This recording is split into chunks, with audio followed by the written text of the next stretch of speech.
Oh, this site doesn't support a secure connection. You have the kind of wrong side. It doesn't support a secure connection. You have the kind of wrong side. It doesn't support a secure connection. This meeting is being recorded. It doesn't support a secure connection. This meeting is being recorded. It doesn't.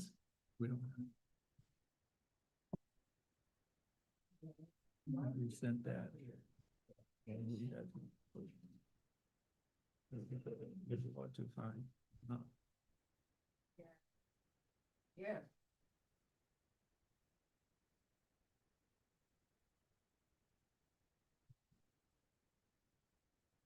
Was using my computer early, but it popped right in. I got it this afternoon, but I'm not.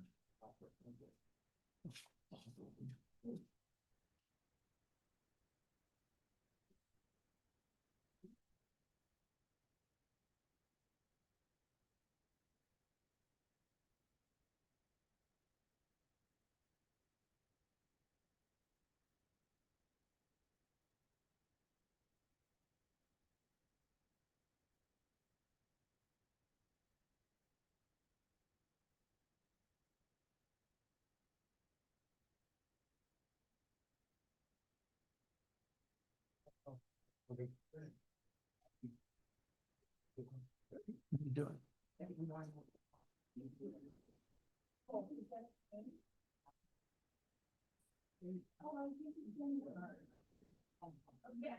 You did an agenda? Yeah. Letting either microphone or my audio block and. Oh. Yes. Oh, I know. Thank you very much.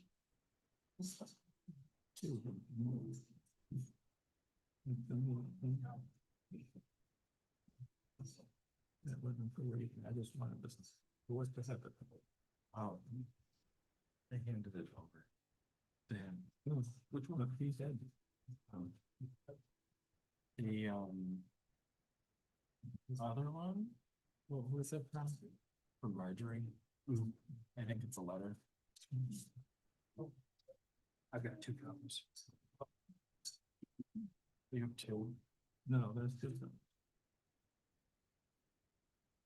Oh. This one. Right. This one? Wonders. I don't have this. Do you want me to have this? No. Okay.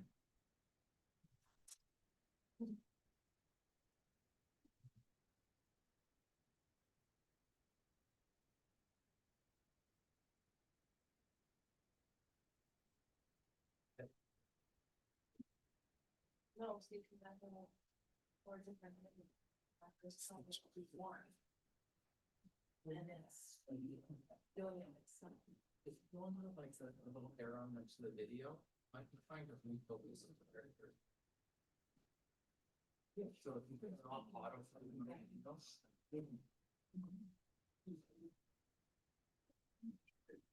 I'll just get. Broken lock. Right about today. Well, now I can grab it. Oh, God, I can help you. Usually tech is not the one where I get the point.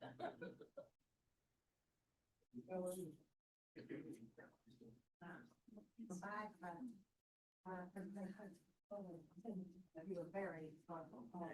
God wanted to come to me. God wanted to come in, but they are all pretty simple things to be. Just give me one, I'll do it. What about? Point to one and I'll take Yeah, it. I'm looking at- I'll do these two. Which one is it? Oh, this- what is it? I gotta check right on the side. Yes. What about, Let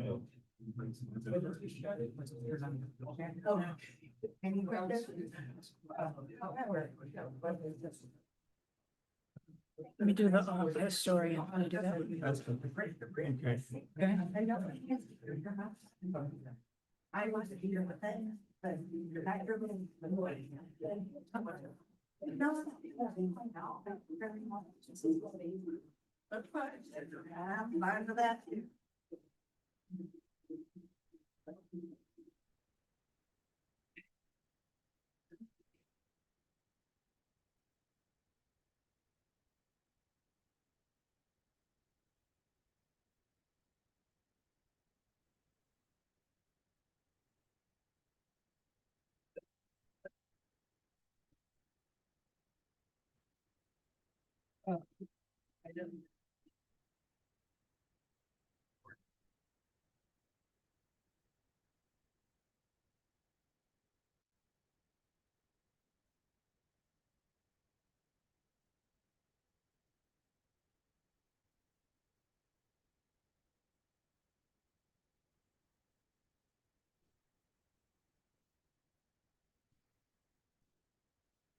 Ready?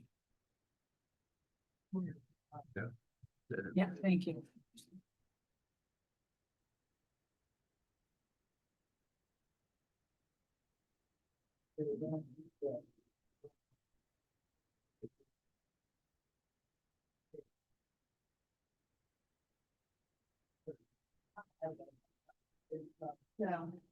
Doing better. I am busy. Yeah. Very much. Good. It's not random. Yeah. It's really cool. You know, that's what I just wanted to have this. The 2 days I saw, I just wanted to have this. Send out the date. Okay. That said. Okay. I got, they got the word, something I gotta grab. Whatever's good. I can do any of those days that they sent us.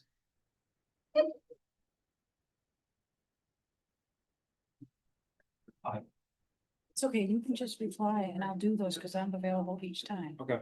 Okay. Here. And if you've done it, because I haven't. I did supervisor.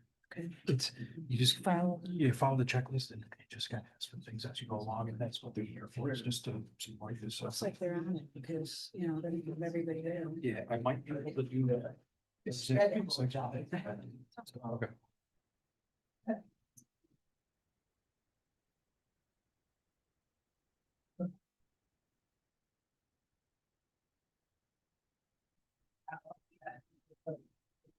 This is the board.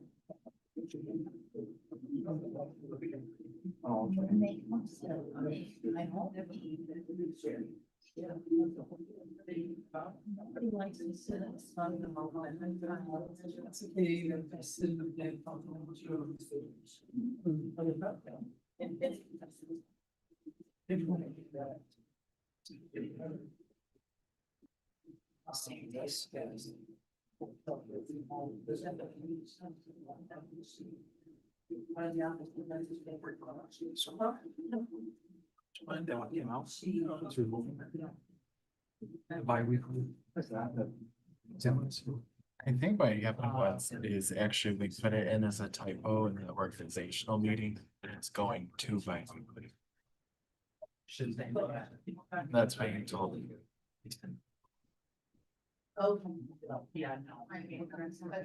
See the exceptions. There was a yellow highlighter piece Okay. that we We're excluded ready. from the organization meeting that needs to go We're back ready. again. Otherwise, we should have. Checks out. Good evening, everybody. Thanks for coming. Welcome to the Rush Town Board Meeting, March 11th, 2026. Do we stand and pledge? Kimberly? I pledge allegiance to the flag of the United States of America, and to the republic for which it stands, one nation, under God, indivisible, with liberty and justice for all.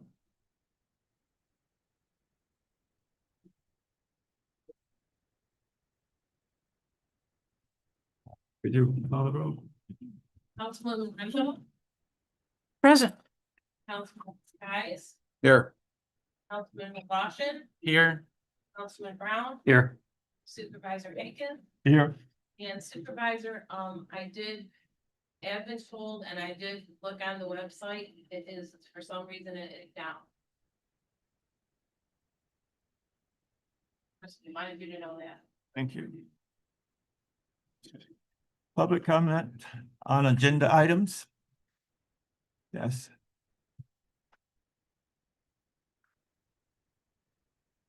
Susan Swanton, 14 Meadowwood. And I'm one of the people who were affected by the loss of water and Horseshoe Solar's puncturing of the aquifer that supplied our springs since our homes were built in 1912. I'm also the one feeling vibrations in my home as featured on Channel 8, February 25th, due to the Horseshoe Solar drilling water under the Genesee River.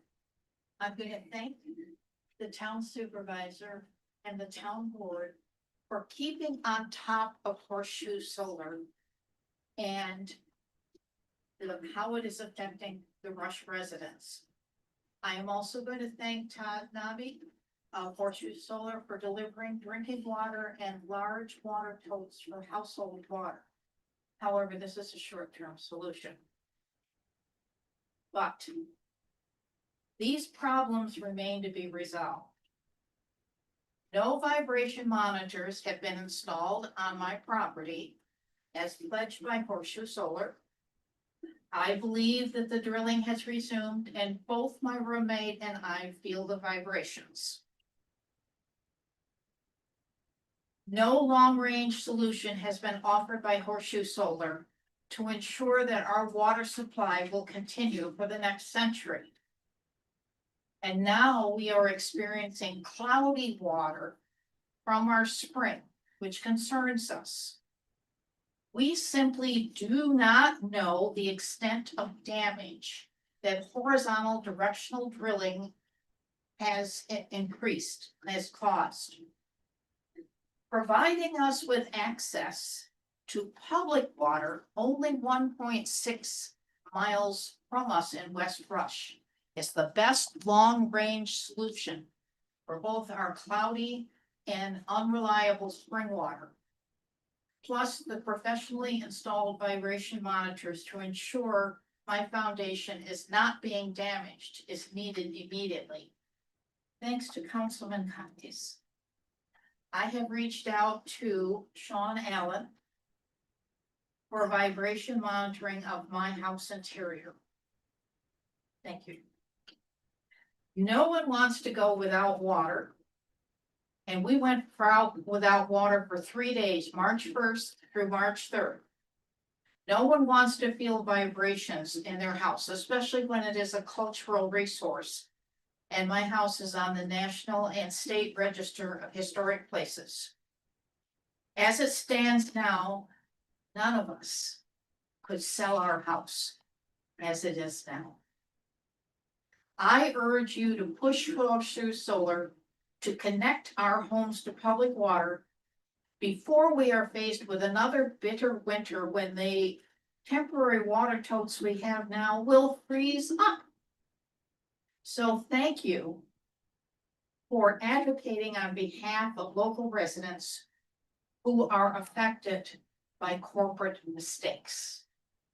Thank you. Thank you for. And I made copies for you all. If you don't mind passing them, thank you for your record.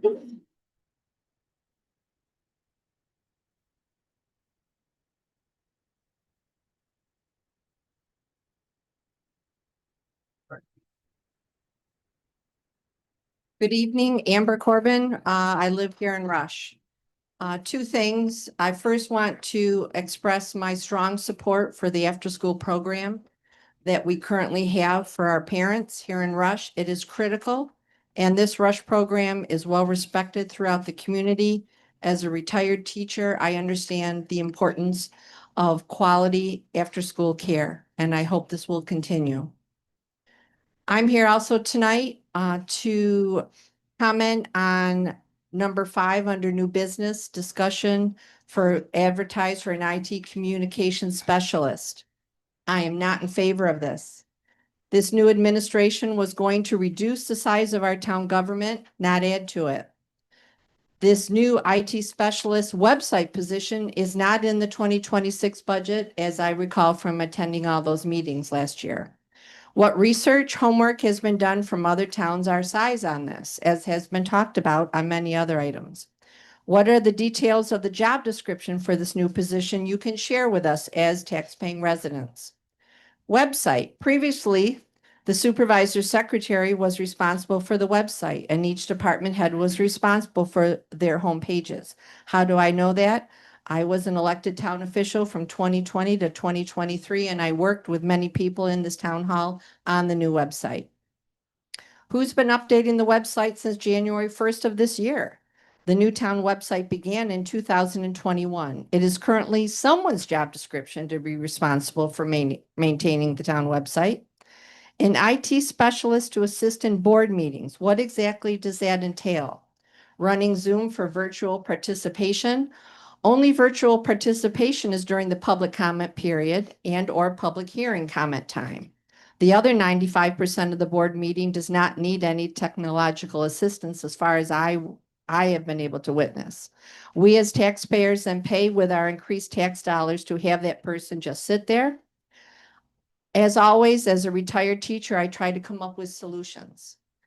The town in the past has had a paid subscription, again, when I was on the town board, I don't know if they still do, for what's something called Otter AI. AI allowed the clerk to get a transcript, not exact, of the recorded meeting of the minutes, and frees up the clerk from taking extensive minutes during the board meeting. So what could be a possible option or solution? The meeting is recorded on Zoom, on YouTube, by the clerk, as it has been for the past 6 years. The recording of the meeting is then sent to a vendor to be transcribed. The cost of the canceled Otter AI would be used for transcribing of the minutes by the outside vendor. Read the town of Henrietta's transcribed minutes. Having transcribed minutes would eliminate amending minutes when board members do not agree with what the clerk has drafted. We've all witnessed that. Not just this board, but with many boards. It also would provide the approved minutes being placed on the website in the required time that is required by the adopted town board process meeting that was approved by the previous town board in 2022. Currently, if you look at minutes on the website, they are posted as unapproved draft minutes, even though the town board policy states draft minutes that are posted to the town website within 2 weeks of the meeting shall be replaced with the final approved minutes within 4 weeks of the posting. Having transcribed minutes eliminates so many issues that the clerk would no longer need to take those minutes and would free that clerk up to run Zoom and YouTube as they have for, again, the past 6 years. When virtual public comments are done, the clerk resumes taking roll, taking votes. Training, our options. Again, I was designated in 2020 through 2021 to research and get the system that is currently here. Our options designed the technology in this room to be upgraded in 2022. The design of this technology was such that all involved were trained on how to use it for all board meetings, etc. No professional tech person would be needed. As with any training in technology, technology needs to be updated and maintained. The last maintenance agreement that is reflected in town board minutes was in 2024. Training, Supervisor Wooliver shared in board minutes that needed training for the technology in the boardroom would take place. Again, as a retired teacher, ongoing training is critical to maintain all being competent and comfortable as they do their job. So my conclusion is more research, more homework needs to be done by this board before any resolution is put forth to advertise for a newly created position by this town board. Thank you. Thank you.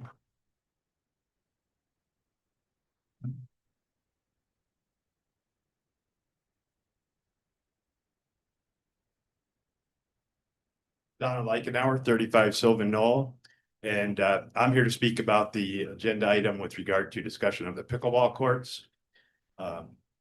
In 2025, for the 5th consecutive year, pickleball was identified as the fastest growing sport in the United States. The many people who have been playing pickleball at the Rush basketball courts were excited, and I think you'd be surprised if some of you came over there in the spring and summer and saw 15 or more people out there playing pickleball on a regular basis on the basketball courts. But everyone was excited last summer to learn of the potential grant for construction of a dedicated pickleball court in Rush. It was obvious that Pat Stevens had done significant work on the grant, including working with the town board, the highway superintendent, and others to gauge interest of the residents and identify appropriate location, determine the costs, and prepare the grant request. A location at the Rush Hamlet Park was determined to be the appropriate location, and the grant application was completed.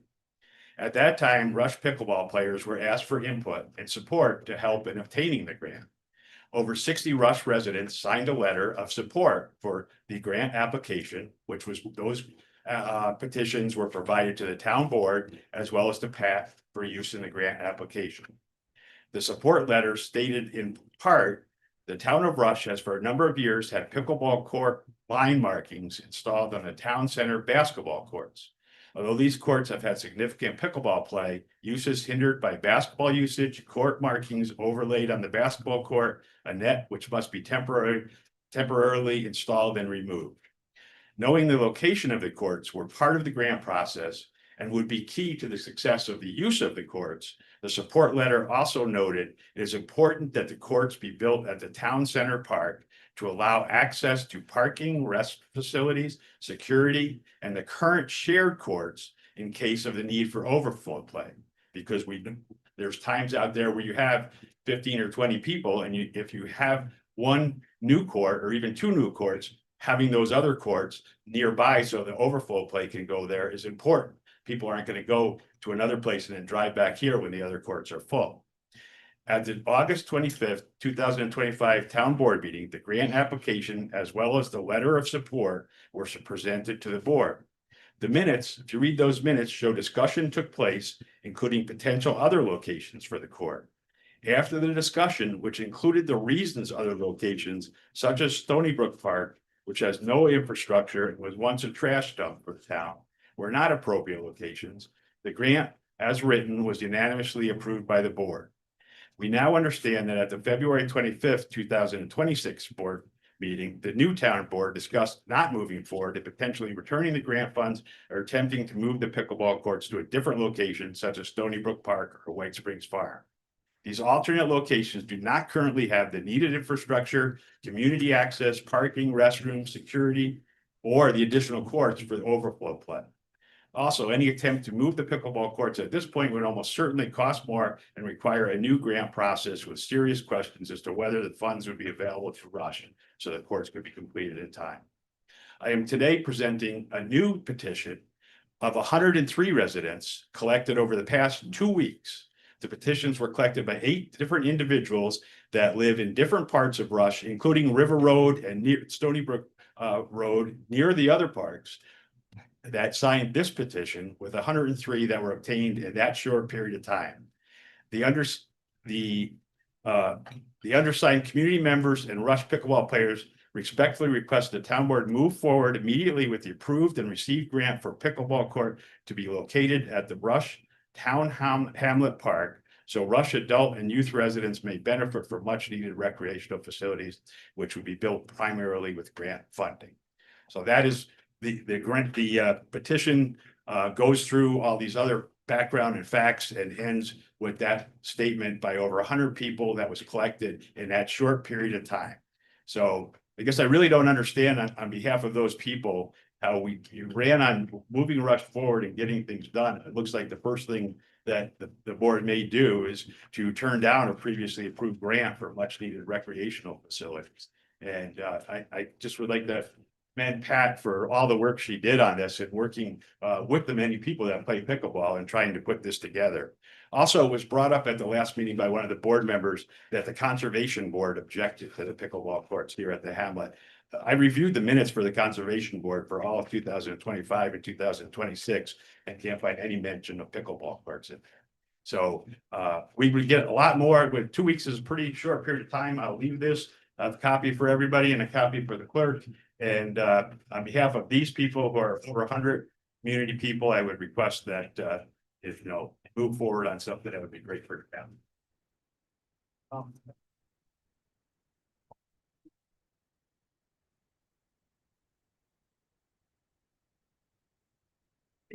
Thank you for your comments. Before the next comments start, would it be okay if I provide some kind of signal to the speaker to let them know how much time they have? I don't want to be interrupting people as they're talking, but maybe I could hold up something, say you've got 1 minute left or 3 minutes have passed, just so that I can give a gentle indication to speakers where they are. Would that be all right with the board?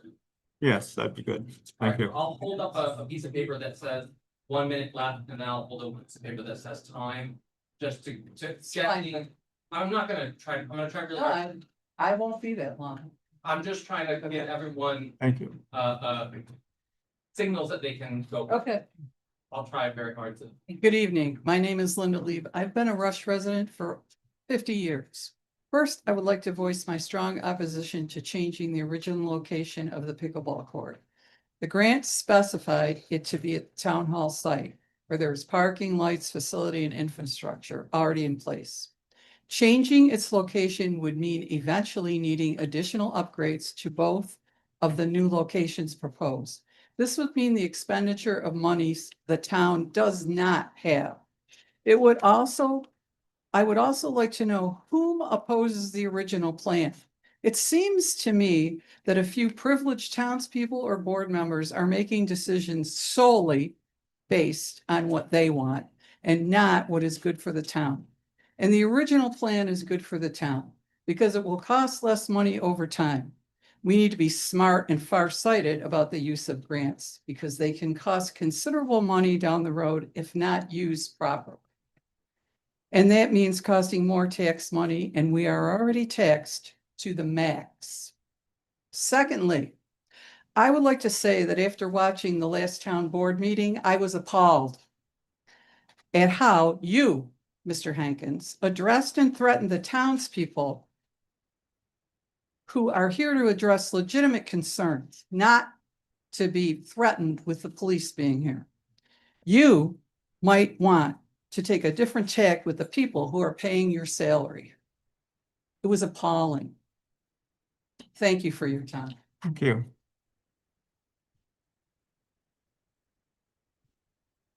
Hello, Hi. I have some pickleball comments also.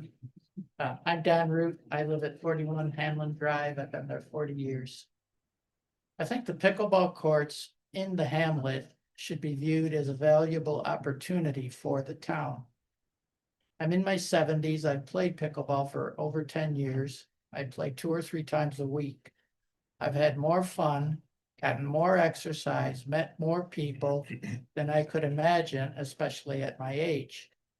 And the players that I meet are from different backgrounds, cultures, abilities. I'm also a volunteer pickleball coach for people with Parkinson's. There are indications that pickleball is beneficial for people with Parkinson's. This program is run by the RAA, which is the Rochester Accessible Adventures. The value pickleball has for exercise, fun, and socializing is quite evident. But I offer there is value in pickleball just being seen. I like seeing the kids at the playground. I like seeing young people playing basketball. And I'd like to see mature people and everybody else playing pickleball. It says something about the people, but also about the area that promotes active lifestyles. I think Rush could improve in this regard, and this is a golden opportunity. And finally, 1 court is not enough, a minimum of 2. Thank you. Thank you.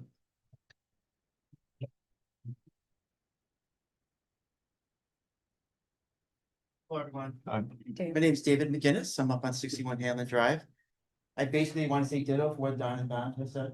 I am in strong support of the pickleball court on campus here in town.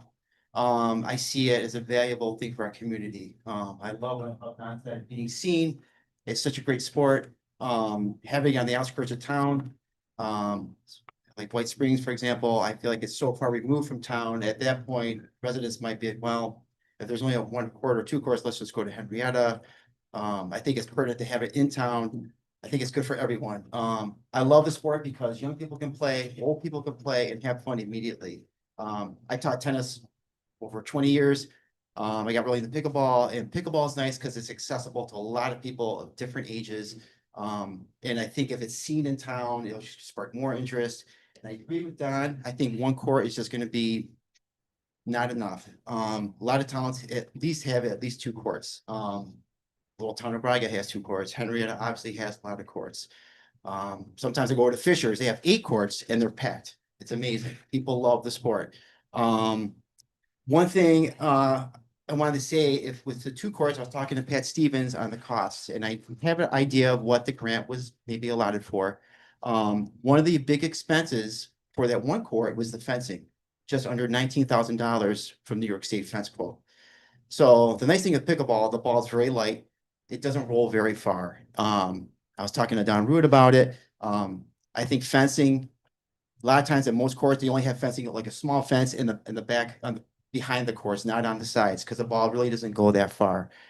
If we didn't put in $19,000 worth of fencing, we might be able to afford 2 courts. And I think that would just be, if we're going to go through the process, all this work we've been doing, I think it would just be really nice to have 2 courts, and confident they would definitely be used by this town. And the nice thing and I'm not sure if people are familiar with the size of pickleball courts, but they're not that large. 2 courts can fit. I got time? Yeah. Oh, okay. 2 courts can fit on half of the size of a tennis court. Okay, so you can get 2 courts in and smaller than the size of half a tennis court. So it's not a huge imprint. I just want to let you guys know that. I'm not sure if you guys are really familiar with the size of, so it's not that big. So, yeah, I think that's it. And thanks for, and one more thing too. I know you guys are talking about maybe updating some sidewalks in town, maybe a grant for that. I think that's great. With more sidewalks, it can be more accessible for people to walk down in town. I like to see a sense of community. I think this town has lost that. I think it's just pulling people together. And the nice thing, having the courts here, families could come down, families could branch apart. Maybe one mom takes the kids over to the playground. Dad goes over and plays pickleball. They go hit the library after. I think it'd be kind of nice to have a hub and activity within our town. So thank you very much. Thank you. Thank you.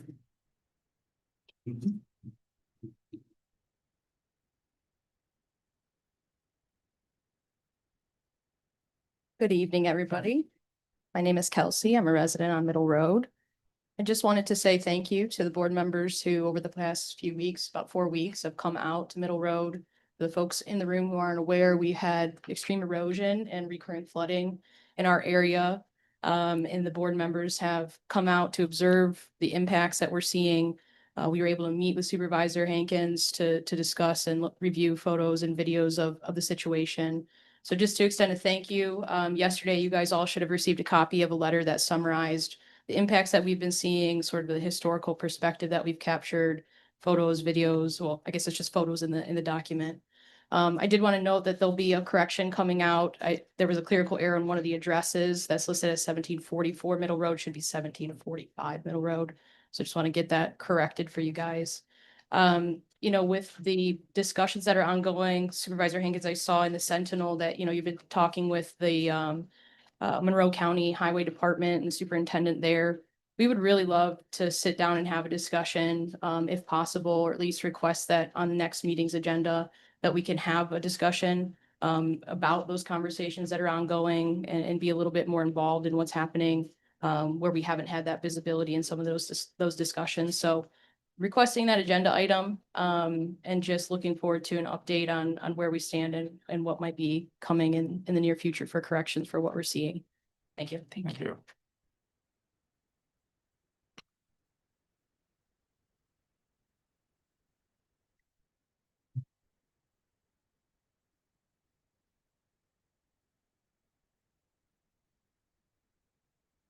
Good evening, everybody. My name is Jim Kolb. I'm from 1254 Rush Scottsville Road. I own Colby's Catering and used to be Colby's Ice Cream. The bakery's still open though in the new gas station.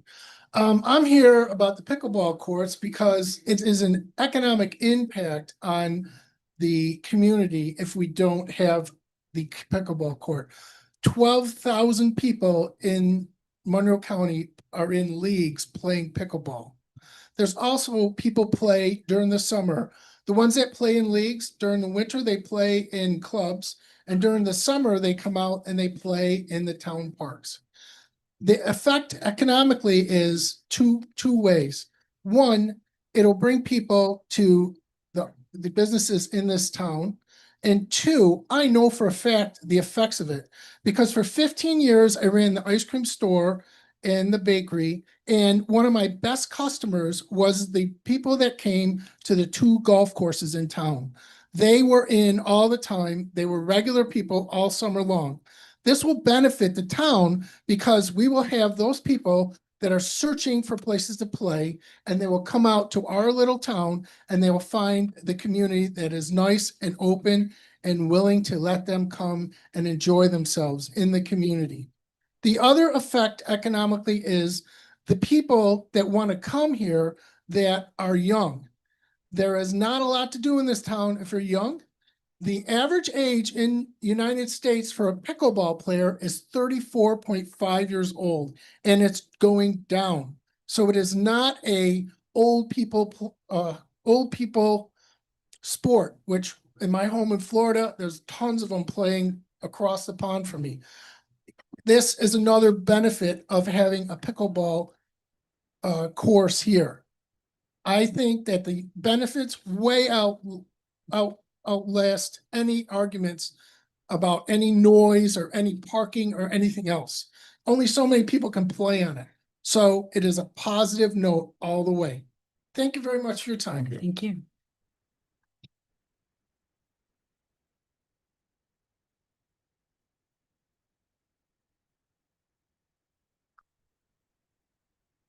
Good evening. My name is Terry Mahoney. I live at 500 Works Road. And I wanted to say a little something about the Rush After School program. We moved into the community about 14 years ago, and we've grown our family about here. The program, once we found out about it, has been fantastic for our family. It's saved us hundreds of dollars. Staff is fantastic. Couldn't ask for a better staff. Treat our kids like their own. Our son is 13. It's going to be bar mitzvah soon, and he's studying for that. And they've made accommodations for him to go there after school, which saves us a lot of time and makes it easier for us to get him to his educational stuff. And I don't know what it costs the town for this program, but I think it's a great asset for the families, especially young families trying to save. That's really all I had to say. I think it's a great program that should be supported. Thank you. Thank you.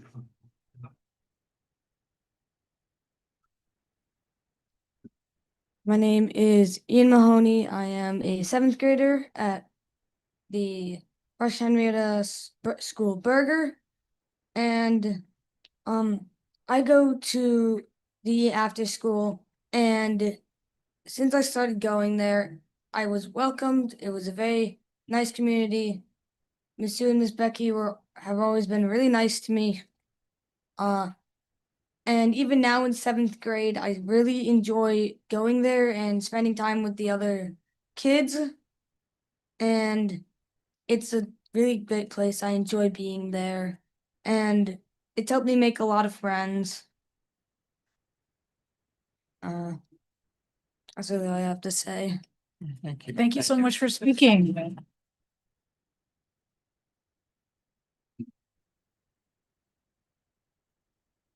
Hello, my name is Ren Mahoney. I'm a 9th grader here at Rush Henrietta. I live in Rush, and I'm also an after-school graduate. I started going to Rush after school when I was in 1st grade after the half-day kindergartens the year prior. I have some things to say about the program and how much it did for my family. Start off, I remember plenty of vivid memories of things about Good Shepherd and the staff that worked there. Miss Sue and Miss Becky were extraordinary people. Not only would they remember every kid's name, they'd remember details like interests and dislikes. They'd actually play with kids, not just watch. I remember never being yelled at, and I myself was a behavioral child. Miss Sue and Miss Becky would try and diffuse any arguments and disagreements gently. They'd plan activities for us like perler beads and finding a Christmas spider every year, or even field days. We were given snacks, toys, too many toys. They'd take us outside to play on the playground or in the grass by the door when the playground was still across the parking lot. I remember there would be 10 kids who would play cards on the sidewalk in chalked on studies, myself as one. In all, Miss Sue and Miss Becky are two of the best supervisors, and that was one of the many reasons I enjoyed my time there. And they still love my family. They ask about me when my mom picks up my brother.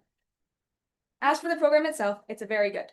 It's much cheaper than the after-school care provided by the schools. It's very diverse grade-wise, as it ranges from at least 4 grades, maybe more. It may be small now, but with so many kids, but it's really useful for parents who don't want their kids home alone, but also cannot get home in time. It's also very accommodating and welcoming to all kids, no matter if they're neurotypical or neurodivergent. It's also good for socialization, as it's a lot of grades, and different grades can mingle and become friends with each other. It's also good for high school students at Sperry who are looking for community service hours or need a job. I hope to be able to volunteer there a few days a week while at the high school in the next 3 years. And just walk over there now that there's a road, or drive when I get my license. I want to do all this because of how much fun I had there while I was younger, and I've always enjoyed working with children. I worked with pre-K kids at my Sunday school. I think getting rid of rush after school is a bad idea because it will remove lots of perks of the community, like the high schoolers will have no really local community service, and parents will lose that place they have their kids go when they don't want them home alone and cannot get home sooner. I do believe that if it's more advertised, it might get more families that are interested, and might help it grow its kiddo population. Thank you.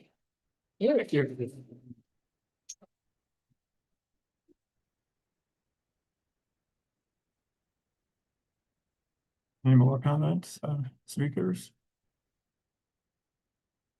Okay. Approval of the minutes. Regular meeting Wednesday, February 25th.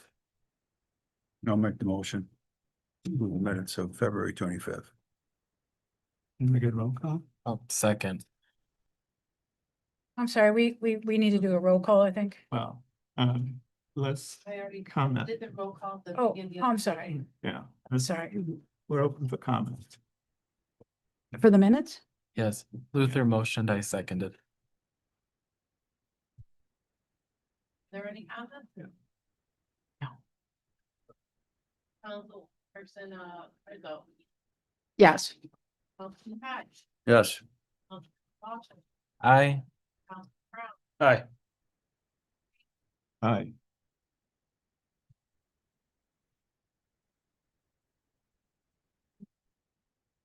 I so move, having reviewed all vouchers on abstract 3.1 dated March 11, 2026, authorized payments totaling $110,136.07, which includes Fund AA General for $61,220.20, DA Highway Townwide for $45,069.48, and LL Library for $3,846.39. Do I have a second? Second. Councilman, Rizzo. Yes. Councilman Kais. Yes. Councilman McLaughlin. Aye. Councilman Brown. Aye. Aye.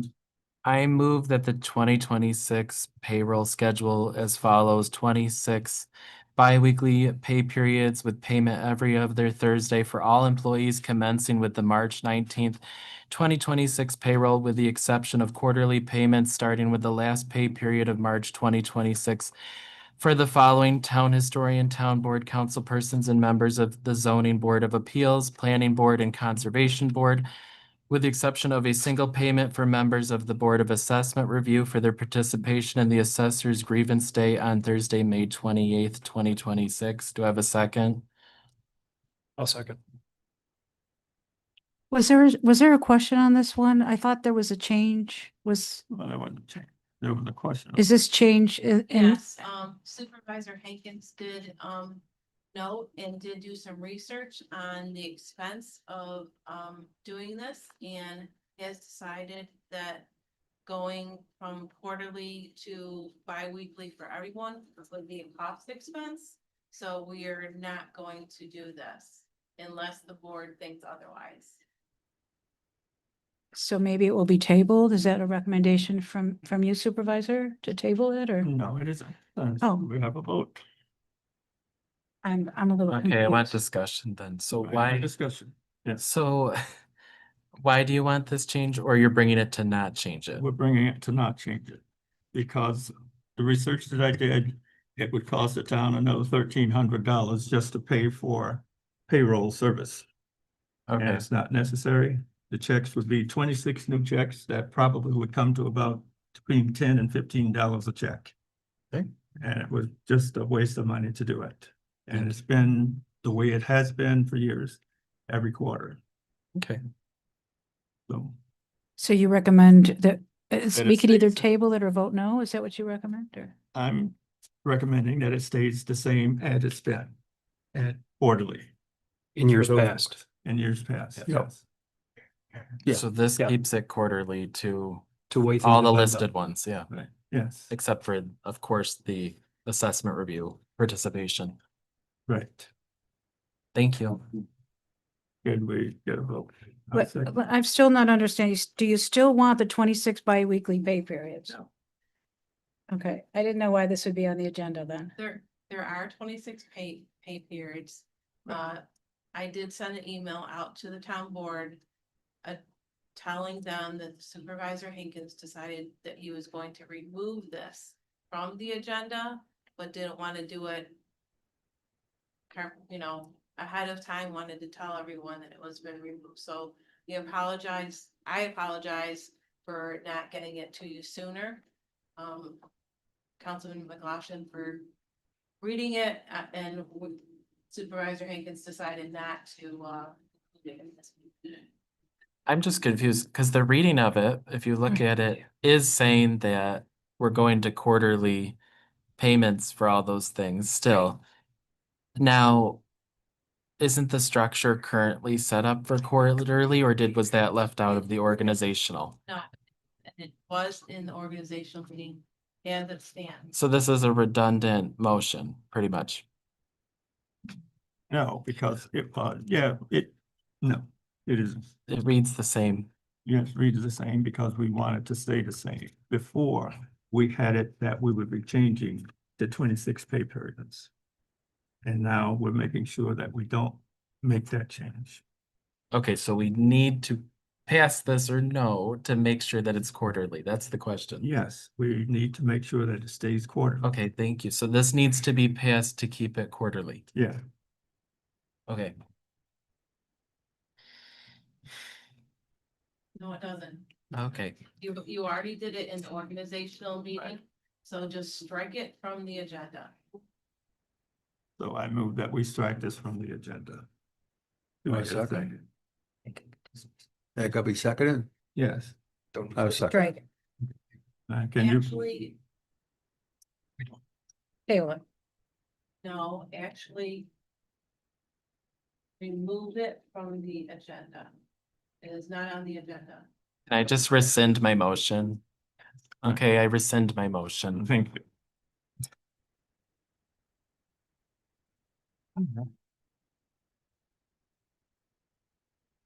Are we gonna do reports? Yes, Or do you want to keep going with business? no, we're gonna go with the reports.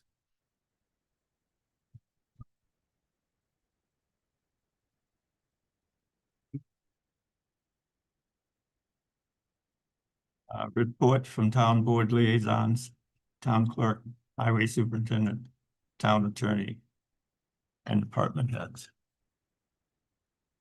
You want me to kick it off? Yes. All right.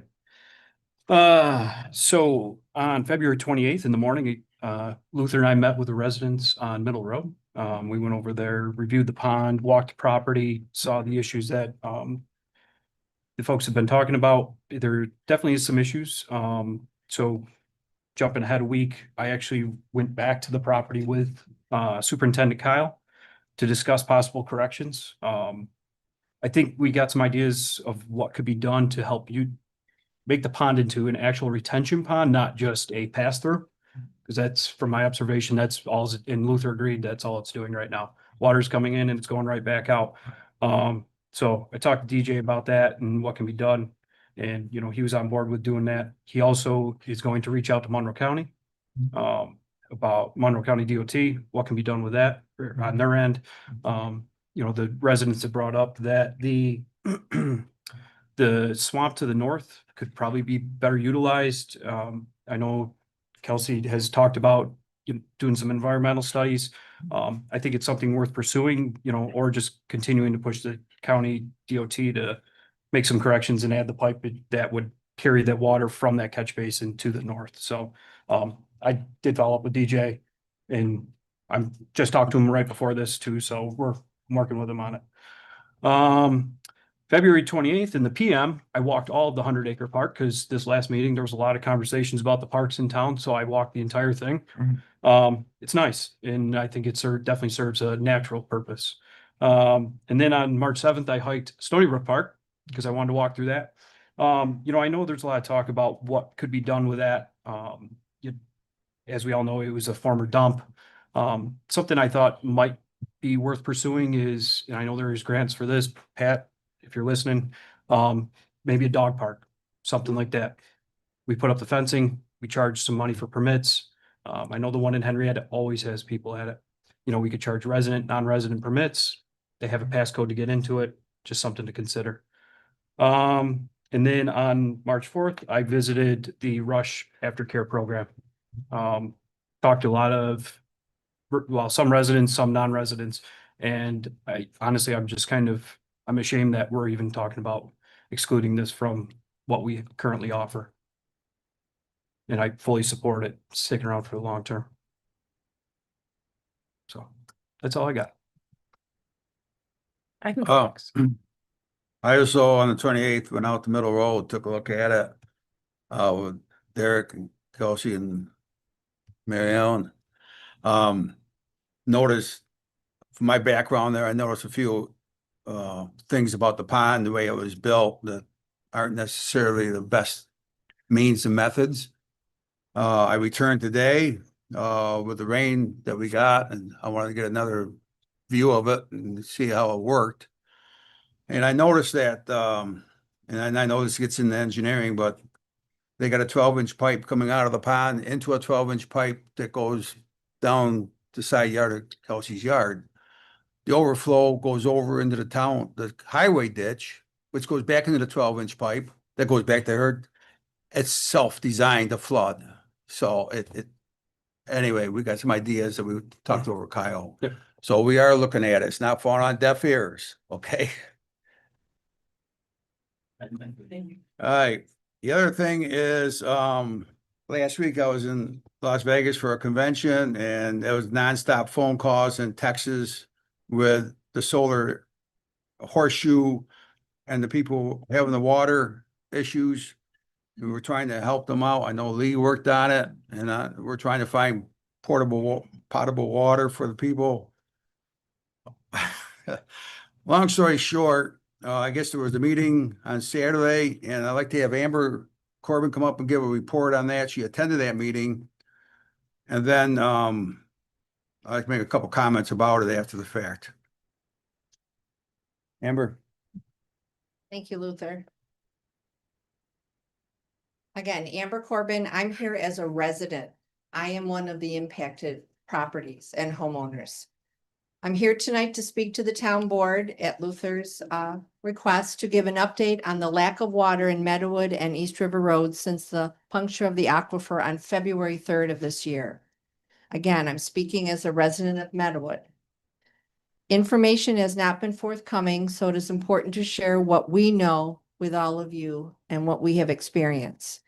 The emotional toll and anxiety we are all experiencing every day since March 1st needs to be stated out loud for everyone to hear. March 1st, 3 homes in Meadowood have their spring go dry. They are without any water for those 3 days. Todd Nobby of Invenergy is notified. March 4th, 1 home on East River Road reports to me that their well has gone dry.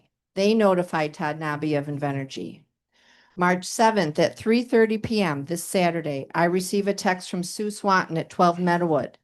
Todd Nobby of Invenergy has called Sue to let her know a group would be visiting Meadowood the next morning, March 8th, between 8:30 and noon. Very short notice between notification from Todd Nobby of Invenergy and the visit.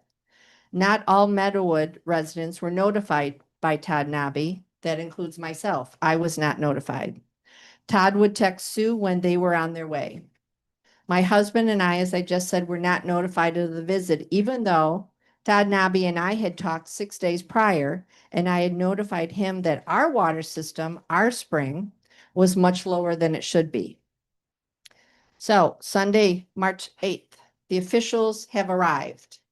Senator Pam Helming, Assemblywoman Andrea Bailey, 2 DPS, that stands for Department of Public Service, out of Albany officials, Ezra Scott and Andrew Fico, and Venergy officials, Todd Nobby, Justin Van, I can't pronounce the last name, Katia, can't pronounce her last name, and Samantha Vanetti Ricord.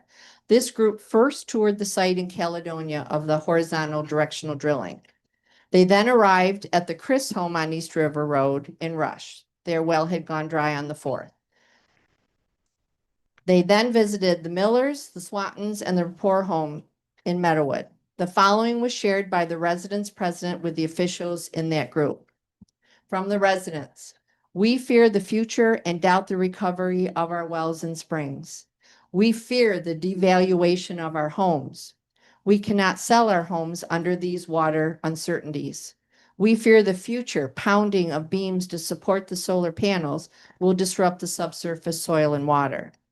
Vibrations need to be studied immediately. These homes are over 100 years old. The concerns of vibrations were made weeks ago and nothing has been done by Invenergy. The springs that service the 3 homes built over 100 years ago that lost water on the first have never run dry until the horizontal directional drilling began. Invenergy said they would do another geotech study. However, any previous study obviously was inadequate. Meadowood residents and East River Road homes, their wells and springs went dry that week. And Invenergy has continued throughout this to drill with a puncture of the aquifer.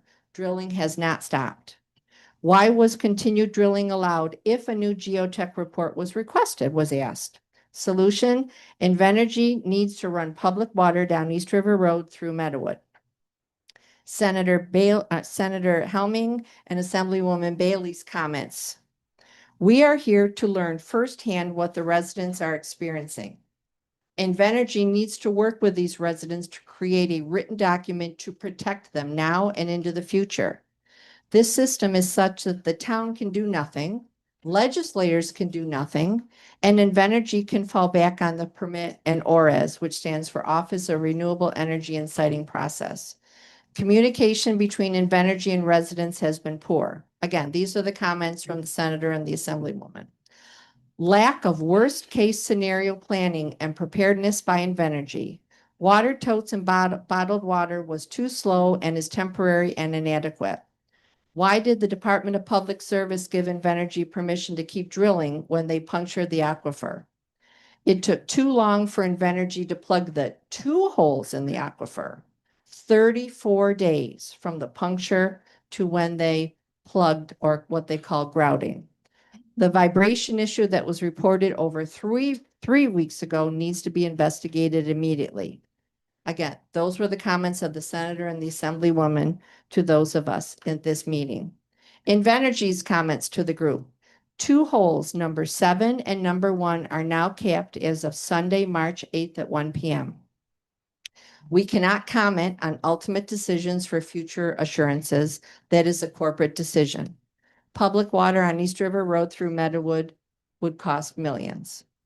So in summary, information is not forthcoming to the residents. Anxiety, I can't express that enough. Stress and emotional health of the residents that live near this location worry daily if they will have water for their homes today, tomorrow, and into the future. One of these homes, their daughter was homesick the other day. They're left with wondering, will they have water when their daughter is homesick? And in summary, no one should have to live this way in their homes. So thank you, Councilman Kais. I don't know if I said everything that you wanted me to share, but Pretty much. there you go. Thank you. Very good. With footnote on that. I can't say the horseshoe doesn't bring something to the table. They bring a hell of a learning curve for us, the town and the town people who are being affected. And there's some things that, I know that the solar group, Anna, Janet and myself, we know have been working on the town solar law that's been kind of shelved because of the residential laws been worked on so much. But what I'd like to do tonight is propose a 1-year moratorium on the smaller solar fields that would be affected by our law. And the reason being is there's a lot of things that are coming to light here that we do not have in our solar law, such as vibration monitoring, having a backup plan, having things ready to go, not a month after the fact you fracture the water table and the people are in trouble. I think that we need to do a better job and learn from what's coming to the table and write a better law to protect the people going forward. So I would like you to consider the resolution to put a moratorium up for a year on any small solar fields coming into our town until we can get a handle on this. It'll also give us the time to watch and see how this develops, should we want to change something more on the smaller solar fields. I guess I'll put it on the table.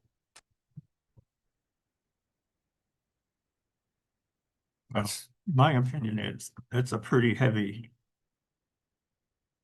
ruling to make just in the matter of the meeting tonight.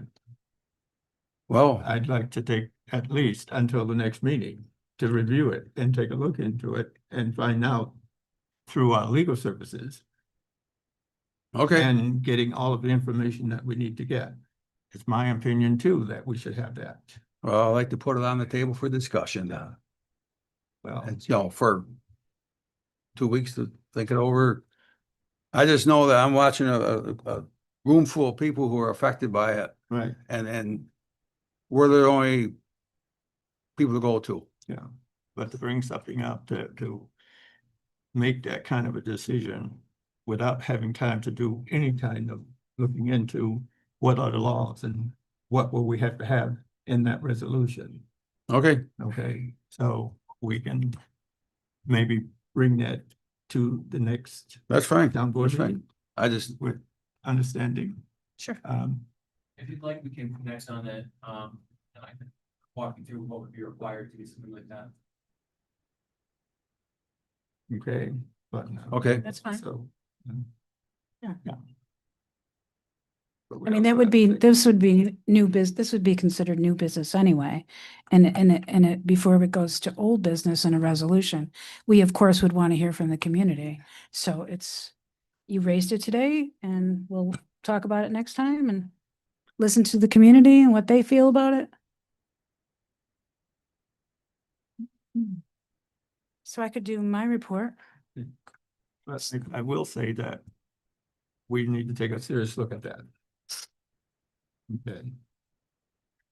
Thank So you. I will put it on the next agenda okay. for discussion, and hopefully by that time we'll have a lot more understanding of how to go about doing that. Okay. We send it. Thank you, Luther.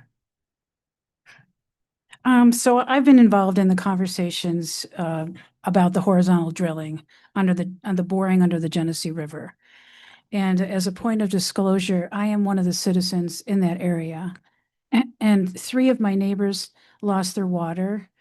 And then I'm in between the 3 neighbors and the other neighbor on East River Road that lost their water. So I'm intimately connected to this and really feel for my neighbors. My water pressure, it held. My PSI went down to 32 PSI, and now it's up to 42. I'm not sure, there's a lot of uncertainty. So what happened was the wells and the spring water went completely dry for these residents, and we're all talking about it. And they're feeling a lot of anxiety. They've got the kids, they've got to send the kids to get showers at their in-laws' house, and it's very emotionally difficult, as you can imagine. So Invenergy did respond. They brought in water. Was it all potable at first? Some of it got plumbed in. And then it took a long time to fill the holes. You know, they said this happens all the time, but they didn't have any provisions for, if it happens all the time, why didn't you have a contractor at least signed up to help you? They had to find the contractor. Why didn't you have the material that you were going to plug it with already approved? They had to get that approval. They had to find the contractors. There was a lot of things that, you know, if it happens all the time, they weren't prepared for. So it did cause a lot of stress. So before they began, the residents in the area asked for their wells to be tested. And they only tested one well, 500 feet, within 500 feet of the actual boring. But the residents 500 feet from the actual siting of the solar panels, they were already told that they were have their wells tested. But even as you see, the consequences went far beyond the 500 feet. And that was unfortunate. And they should have had their wells tested and paid for by Invenergy. I'm not sure if they don't have a pre-test yet and what it's going to matter. And I think, Susan, you said your water was cloudy. So where will this go? What will be the problems down the road? There's a lot of uncertainty. And we don't know. We just don't know. Are we going to have, are these residents, am I going to have water in 10 days? Am I going to have water in 2 years? I don't know. So, and just for a point of clarification, these bore sites are 8 inches diameter. It's pretty big and just interesting. So that's one thing. The other thing is I've still got a lengthy email from Kelsey Zuck, who spoke today. And she sent a summary letter to the town, a very extensive summary letter regarding the stormwater runoff and flooding on Middle Road. So she requested that the town do an assessment, that they develop a corrective action plan, and then they implement the plan. It sounds like this is starting to be done. And I just hope that we can have a full and complete remediation of this problem. And it's the problem is in the basin of Middle Road. And then that problem extends from there and it comes down. And I want to correct myself because the water flows from the west to the east, and then it goes southward. And I was told and shown that some of the water from Farmcrest is going directly to the south, and some of the water is going directly to the north into this basin. So there's just a lot of water everywhere.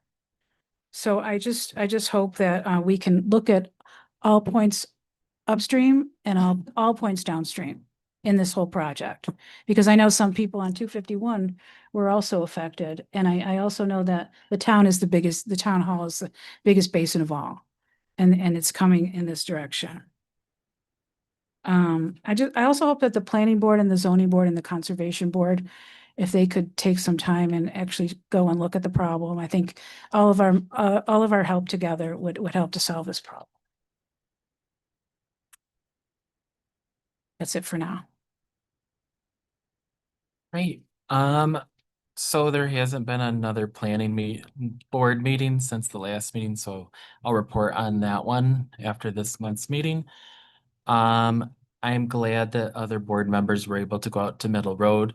I got to see it when it was first, like with all the snow on it. I have been driving by because I live over in that area just to kind of check how things are going with now the melt and all this rain coming. And I know even my own yard that is pretty flat is holding a lot of water right now. So I definitely think that it should be a priority, that Middle Road. Like if you see any of these pictures or videos, we could sell tickets for whitewater rafting. Like it was crazy, some of these videos, and that's awful. And that should not be happening on Middle Road and those poor residents and how it's affecting them.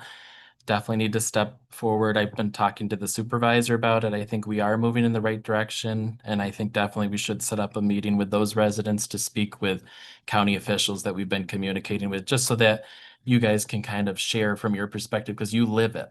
So, that kind of leads me to the next thing. I commend everyone that's come out. We have elderly all the way down to some of our youngest members in our community. Thank you for coming and participating in this process, because that's how we make the best decisions, is when we hear your voices and you kind of tell us what your needs and are. So that's how we can kind of include it in our decision making. Um, Other things I was working on, I did talk to resident David McGinnis, who's in the audience today, about the pickleball court. He gave me a lot of insight, so thank you for showing up. He gave me a good history of what it costs to build one, kind of like the structures. So, and I also walked this park with David Kunch, another member, just kind of teaching me a little bit about drainage and where we could maybe best settle it in this park. Um, I am concerned if there was any word going out that we weren't going to take the grant. I don't believe that we weren't going to take the grant at the last meeting. I think there was just a lot of discussion on location, and I definitely was pushing, like, we got to take this grant money. We just got to figure it out. And whoever needs to meet with Pat about location and DJ, like, please do so that we can utilize this grant. So I hope that puts some at ease that I don't think it was a push to give that grant money back and not have a pickleball court. I think we're just figuring out where exactly. So I did go to each of the parks. I did go over to Stony Brook, walked it a little bit. It's pretty wet. And I didn't think that that would probably be the best location right now structurally. Here, there's some wet spots in our park behind us, but I think there are some usable spots definitely after walking the property that we could utilize. And I know there's concerns with the memorial trees that some residents have emailed me on. I think we can avoid those and still have it in this park, so it's a win-win situation so that both parties are happy with it. And I'll definitely examine these signatures too and these residents. Hopefully, I love emails, guys, and phone numbers. I will call you. I will follow up. Like David sent me his like times that I could call, and I followed up almost like within an hour. So when I get my time, I will follow up with you. And the correspondence from residents has been great. I am proud to say that I am supporting our after-school program. I've had residents reach out about that as well. I am a firm believer of continuing it. I'm a teacher. I believe that we should be providing after-school programs in a time that there's a crisis with childcare as well. It's a burdening families, and you heard one gentleman say that it was a good cost, and it's not a money loser. I haven't seen anything for us in the town proving that yet. If someone provides that, then maybe that'll change, but I don't believe, I think we can make adjustments. I think approving the 10% increase is a smart thing to do. Still would be under, I was an after-school assistant director for Henrietta before their program was shut down. And I know the residents were very upset when we lost our program because of the cost, and it was a really great program. And it's nothing against the school district. They are trying their best with their program, and they are trying to provide something for families. It is a very large program, and as a teacher, we're always advocating that we have lower numbers in our classrooms for students, because we know that's the best way they learn and that's the best way they interact with other children. It can be very overwhelming for large settings. Other things, I've had a couple residents reach out about a dog park. Like Derek said, I think it's a pretty good idea. I think like Henrietta has a little one. Definitely having a separate location for small dogs versus large dogs. Looking into that. That may be something that Stony Brook could be utilized for. I think residents would love that. It'd be safer for residents too. So in case, like, we're not supposed to have dogs off their leash here. Now, if you're at a dog park and within the fences and you pay your fee and your entrance and you're someone that's allowed to be in there, that would be a great avenue for you to let your dog off for a little bit. I have a little corgi running around. I think it would be great for her. I feel bad, but I have her on the leash, but I guess she's letting me get my steps in right now so that I can run around a little bit. I do want to give one staff shout out. I try to do this every time because I follow up with staff between every meeting. Christy, our new supervisor secretary, is doing a great job. She just came on, and I think even department heads are seeing she's hitting the ground running, coming in, trying to learn everything. I think she's very efficient, so I applaud her and thank her for her work. I also want to thank our solar advisory group.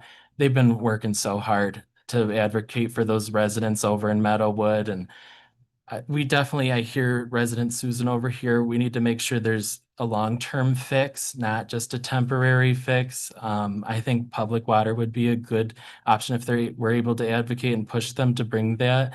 Anything that we can do to do that, I think we should. Because those tanks will freeze, and we have been enjoying these really warm days, but we're about to go back into some very cold days as well. Let's see, anything else? Thanks to Pat, I've been a few calls into Pat, just explaining how much is in the grant for the pickleball court, the after-school program. Thanks to Sue for reaching out. Yeah, I definitely understand pickleball a lot better. I'll say I've played it a few times indoors. It would be fun to play outside, but no, like, judge when it's not very good, because I'm gonna be a novice. But yeah, I definitely understand that better. I've also been following up with Pat on our playground grant that we're looking into. I really think it would be really great to have an accessible playground for our residents, and children to be able to play alongside other children regardless of their needs. And also really helpful for the elderly with mobility to be able to take care of their grandchildren on the playground and not be like scared to twist an ankle walking out there. So I'd really like to have a nice surface for them so that it's safe for our residents and also more accessible for all. And even if those looking to move into Rush will be like attracted, maybe even that we have something that other children could utilize that a lot of towns don't. So I think Pat and I were going to follow up too with Pittsford. They just got approved for a grant like this for an accessible playground. So see maybe some research that they put into it that we could include into our proposal. And Henrietta also has been very helpful on giving information behind this. So thank you to our kind of partnering governments around us. But yep, I think that, oh, and then also I followed up with our library director about an insurance claim. Hopefully some of those have been answered her questions, but I'm glad that staff are reaching out because we do want to be part of this process. And I'm thankful to, again, to the residents for reaching out because we are here to represent you and we will follow up with you if you contact us. So thank you.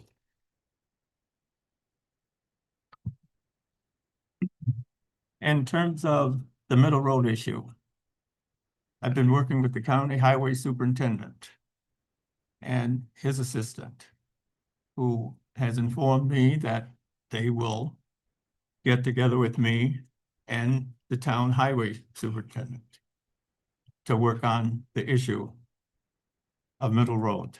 But we have a lot of other areas in the town that have the same problem that I've been focusing on also.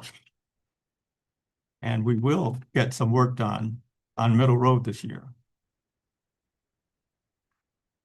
But continuing to push the county highway department after they have said that they will deal with it will be a problem for the town of Rush. So that's why I haven't been doing any more than that.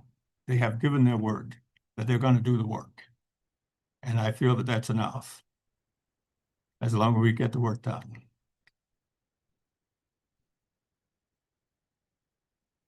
In terms of all of the information about the pickleball court, I'm a firm believer that we have all that we need on this property. We have the state of New York gave the town of Rush 320 acres of land for a park. I believe in moving Rush forward. If you hold on to old ideas and old ways, you're not going anywhere. We have a basketball court over at the park on River Road. My suggestions is that we move it over there. You come in here sometimes when the judicious building is rented, there's no room for anybody else. It's my opinion that we should not tear up a baseball diamond that we have here or a soccer field that we have here or space for residents to come to hear music around the pavilion. We haven't done the research to stop the flooding in the town hall that I'm working on, that we were waiting for the snow to end. We have until December to decide where the pickleball court has to go. I need to have the engineers determine what we have to do with this property to keep the building from flooding. And that's what I'm planning to do. And I've been working with that and talking with the engineers about it. We were only waiting for the snow to end. I have to do elevations in order to prove to FEMA that we can get insurance for this building. That's what I'm doing every day. And I have made it clear to Pat that there are things that I'm working on. And my belief, we have a lot of land in this town. Everything doesn't have to be right here on this property. We are moving forward. That's why people voted for me. And I'm not backing off. The town of Rush is spending $27,000 over to run a daycare center for the town of Henrietta. Henrietta pulled out. We have a daycare center right in our school, right down the street. And that's what I'm going on. We don't have to give up daycare in the town of Rush because we have a daycare center. We have 7 young people that are going into Henrietta for what's called recreation. That's just skirting the state law. And I've been looking into it. And I'm not going to be afraid to say it. Yes, we need daycare. But we have daycare. But right now, we have 29 kids that live in the town of Henrietta that we're running a daycare center, a so-called recreation center for. I'm not going to be afraid to move forward. I'm not going to be afraid to point out issues that I know are existing. I'm not going to be afraid to say it. Our children, those young people that spoke tonight, we have a place right there at Leary School. And I was told that there's 100 kids there. Well, and that's why they don't go. Well, they go to that school where I don't know how many kids are in the school district, but I know there are more than 100. But we are subsidizing childcare for the town of Henrietta, and you can call it what you want. But that's what I see, and doing my research, that's what I know. We have 29 kids from Henrietta, and any given day, we might have 3 kids from the town of Rush. And the town of Rush has been carrying that for years because the schools pulled out. Now, we're carrying that $27,000, the town of Rush people. Well, Public, there's an opportunity for public comment again at the end of the meeting. Well, This is the time for the town supervisor. that's all I'm saying about that. But I would certainly vote no to put those programs back into our schools. We have programs in our schools. You can always build a program, but if we want that program, let's bring it into the town of Rush. And we have a place right behind this building that it can be in. And as far as pickleball court, let's put it in our park that the state gave us. We have 220 acres of land there, and they're telling me that we don't have room. We don't have room here unless we tear something else out that is being used by people in the town of Rush. But before we do anything, we're going to have the surveying that we need and make sure that we can get flood insurance for this town. And I'm not voted for anything. I'm not signing my name as supervisor to anything that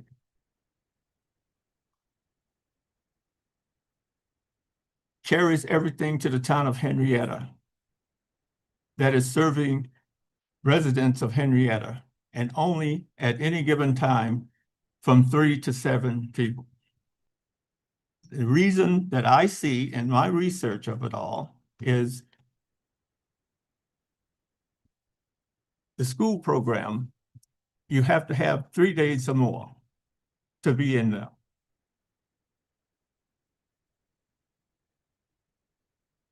And maybe that's why. And also, it's half the price because we're not living by the requirements that the state requires.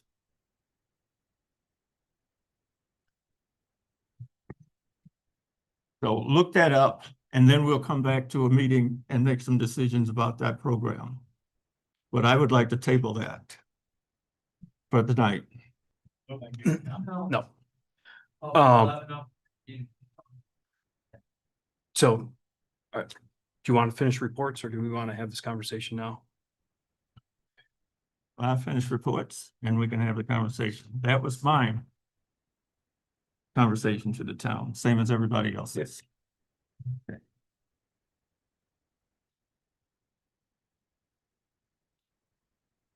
Okay, old business. It's new. All right. Town clerk report. Thank you. Marion. Received and distributed the supervisor's February reports from LGSS and distributed them to the board members. Monroe County sales tax distribution fourth quarter of 2025 is $175,551.17, which is $4,908.04 more than fourth quarter of 2024. I also submitted a resolution to the town board requesting to utilize budgeted funds for my deputy to attend the annual New York State Town Clerks Association Conference. As we always do, we will again be asking and applying for scholarship money to offset that cost. And my office is continuing to post tax payments. We have about $580,000 more to collect through the end of May. That's it. Okay, we can move to old business. There isn't any. Well, besides discussions, I didn't say what he said. just the discussions, because there's no resolutions. We can make a resolution. Have to. We can discuss it. Greater Rochester Communication Foundation grant. This is the pickleball. Yes. Okay. Yeah.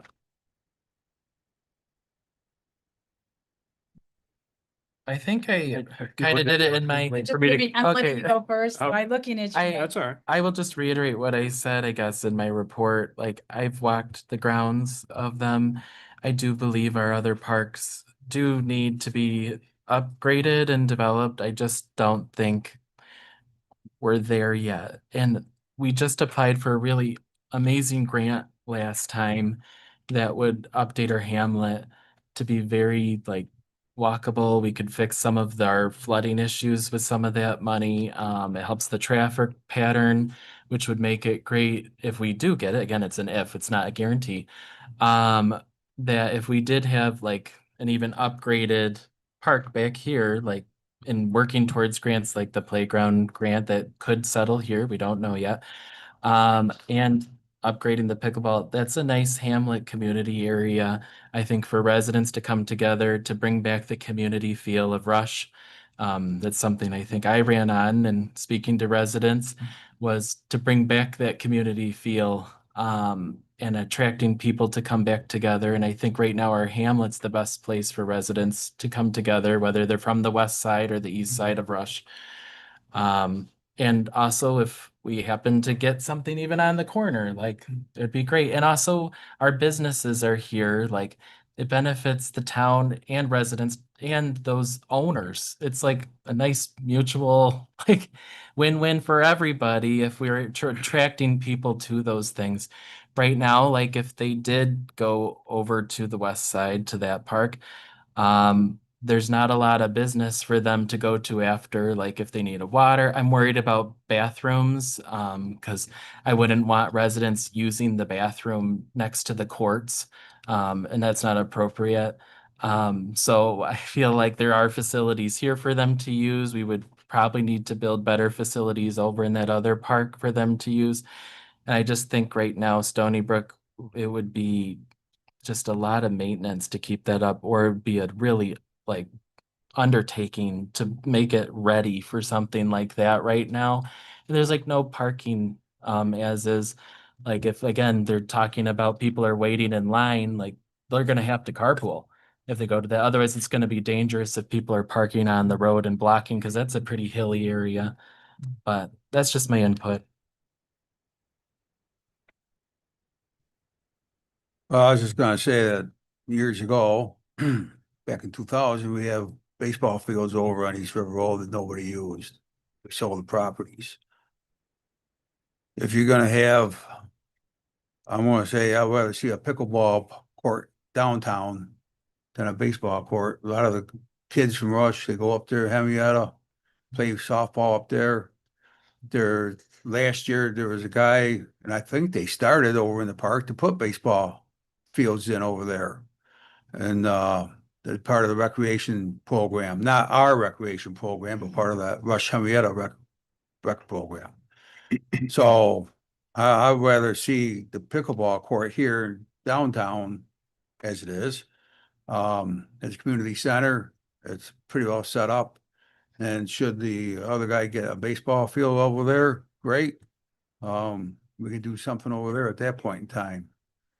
But I'll push for the fact that we put it here. I know you want to check elevation and so forth, but the reality is if we put it over and back somewhere or somewhere where it's easily to get to. I mean, you do bring up some good points, Lee. You know, parking, well, the facilities going on, or do they come down here and park in the parking lot here? I think you got some good questions, but I still would say, let's put it here. Yep. I agree. There's a lot of community support for this. And to Dave's point, we're trying to do things to enhance the center of town, not push them to the outside. And I just think having it here would be beneficial. I know one resident said it, you can use the library, you can use the basketball court, the playground. That's what this is. And part of the reason I walked all the parks since the last meeting was so that I could get an idea of what everything had to offer. I think everything has a purpose. And that purpose is, the 100-acre nature park, that's what it is. It's a nature park. It's nice. And if that's what you want to do, then walk it. But I don't think that side of town is where the pickleball court should be. Well, I don't believe in putting down anything, to be honest with you. But holding on to old ways will hold you back. We're moving forward. Can you explain old ways? Yeah, old ways is refusing to do anything except what you know. Refusing to move forward. We have a park, 220 acres of land. We have the opportunity to start to build our park. Holding on to old ways, getting rid of stuff that the town has spent thousands of dollars over the years to build. I'm looking at the future. If we start tearing down what the town has already built, what about 5 years from now? People want something different other than a pickleball court. And we have torn out what we already have. That's holding on to old ways, refusing to look forward, refusing to move ahead. Where would we be tearing out something that was? Because everything on this grounds is now used. In order to put something else here, you got to tear something out. That's what I mean. But we have a park with 120 acres of land that we've been looking for years. And to that point, And now we have the opportunity to have a grant. Nobody's gone back to the association that's giving the money. They gave $125,000 to put the horses fair over there. We have a building over there. It's my goal at some point to renovate that building. That building is twice the size of the Ulysses building. We can cut that in half. Over on Pinnacle Road, the old Connors building. They offered that to the town. The town turned it down. The county took it, and now they rent it for $500 every time it's rented. I live down the street and I check this town every day. I go through the whole town of Rush every day. I know everything that's going on in this town. They get $500, and they are certainly getting over $50,000 a year from that building. And we turned it down. That's holding on to old ways. We have this park. Let's start to build it. We have money on the table to build a pickleball court, and we don't have to do very much because there's a basketball court already there, ready to go. Just renovate it. I went down to Fisher's to look. They have a beautiful pickleball court down there on the side of the road. There's nothing there. We can have that. People will go if they love pickleball. I've talked to some of the people that Sue went out across the country to convince to be here tonight. I made them aware that we have land that we can put recreation activities on. We have that. And if you don't want to move forward, you're going to hold the town and the people of Rush back. You're going to tear up something to fix something. That makes no sense to me. I respect your opinion, but I strongly disagree. That's okay. I would say that putting a patch of blacktop, probably about the size of this room, over at White Springs Farm would be a mistake. Why? Because there's a blacktop over there that's falling apart. There's buildings that are falling apart. The dream of that property is well beyond what this town can afford at this point, and something that would enhance the center of town, as simple as a blacktop court. Can I finish, please? Yes, go ahead. In this town would be perfect. So I will make a resolution that the pickleball court be installed here, center of town, on this property. Do I have a second? I'd like to say some things. I haven't weighed in yet. We have 5 parks in our town. And we have 8.3 acres of land that belongs to the town at Gola Road. The 5 parks we have is our Veterans Park. We have the Town Park, which is here, the Town Park. This is considered a park. We have Stony Brook Road Park, and we have White Springs, which is a park. We have the 100 Acres Nature Park. All the trails are considered a park, by the way. So I would like you to use your imagination about making each of these parks beautiful and thriving. And you know, I really did like the comments everybody made tonight. And one of them that struck me the most was build community from David. We want to build community. That's always been my goal. Let's build community. So in a sense, I really like having it here. But we have these other parks, and I feel like our town has given up on Stony Brook. And I realize there's some challenges. I feel like our town, it doesn't want to do anything other than a horse farm at White Springs. 220 acres there. We could have a lot of recreation there. And so I want you to be able to dream, and we have to start to put things there. And this could be an opportunity to start. We can refurbish maybe the basketball court. I'm not saying do it there, Derek. Maybe the basketball court needs to be taken up and refurbished and put back. But I want you to imagine having a beautiful park over at White Springs where people come to see the horses, but they also go to the trails and they have recreational, active recreation. The 100 Acres Park is a passive park on the river. It's for passive recreation. So that's where I'm coming from. But most importantly, Pat gave us the dimensions, 34 by 68, 34 feet by 68. So what I did was I put out pink flags at the park, and And it's right near the memorial trees. And I understand that maybe you think there might be some other places in the park where it could go as well. But right now that area is underwater. It's a rainy day today, but it would need some infrastructure in terms of drainage if we were to put it there. I think many people realize that that's not the right spot. Maybe another place in the park and this park, even though I would like to see it at White Springs, because I thought about Stony Brook and I really don't think there's a place, it's too wet at the bottom of Stony Brook. I think planting trees down there, having a nice water loving trees will really be the best thing down there. A dog park, I'm not sure if there's maybe at the top of the hill, maybe because they're gonna need the fencing and everything. I don't know if there's enough, they have to have some parking up there too. But I love the idea of a dog park. The most important thing for me is, because I want to do what the residents want. I feel like that's my job, is to just do what the majority wants. But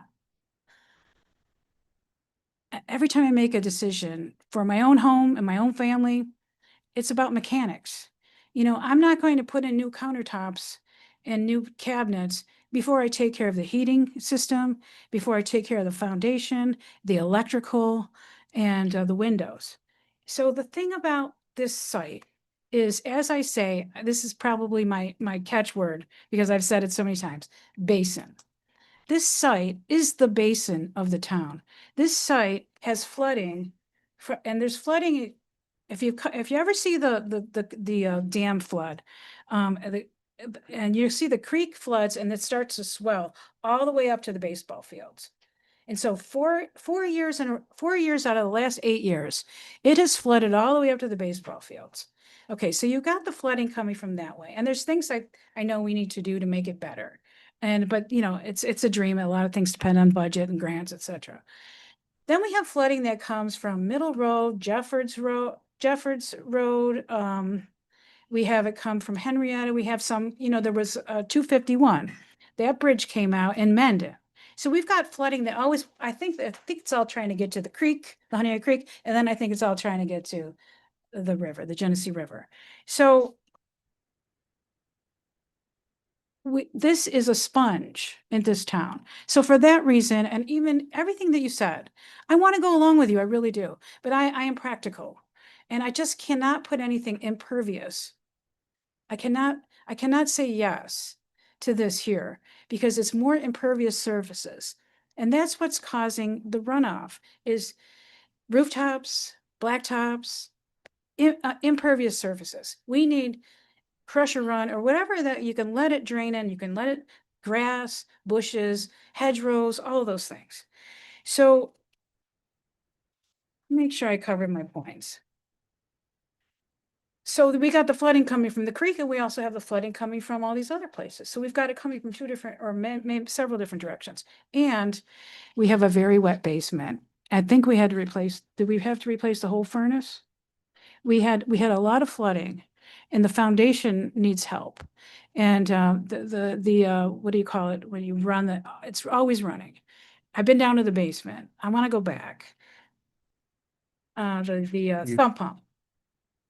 So you can play at this town park with a new pickleball court. You can play, but is that the practical thing to do? Is to add more asphalt to this place that needs desperately to be a sponge. I also want to know. So that's really where I'm coming from, and just thinking practically. 4 years from now, 5 years from now, 10 years from now. Way into the future. The other thing I want to know, and I know we have 2 pickleball courts in the basketball court. What is the utilization on that? I mean, I want to know how many times it was. You probably had to give them the net, so you had to write their names down. So what's the utilization, and are we duplicating what we already have? Maybe it's not perfect. Maybe it's not perfect what you're looking for in a pickleball. And a pickleball court. But we do, I'm not saying that I know everything, I don't, but I've never once seen anybody play pickleball there in the courts that we have. I have never seen it. Phyllis, I'm not saying that there never has been. I come here a lot. I really have never seen one person playing pickleball, and I'm sure they have played it. But I'd like to see the record of that. How many people? It's utilization. When you make a decision, you've got to think about how much is it being utilized, and how much and duplication. Are we duplicating something we already have? So I want you to use your imagination. Let's start to build these other parks. So that's where I'm coming from. And please, let's do our best not to have more, add anything to the flooding problem in our town. Well, in reference to you, Derek.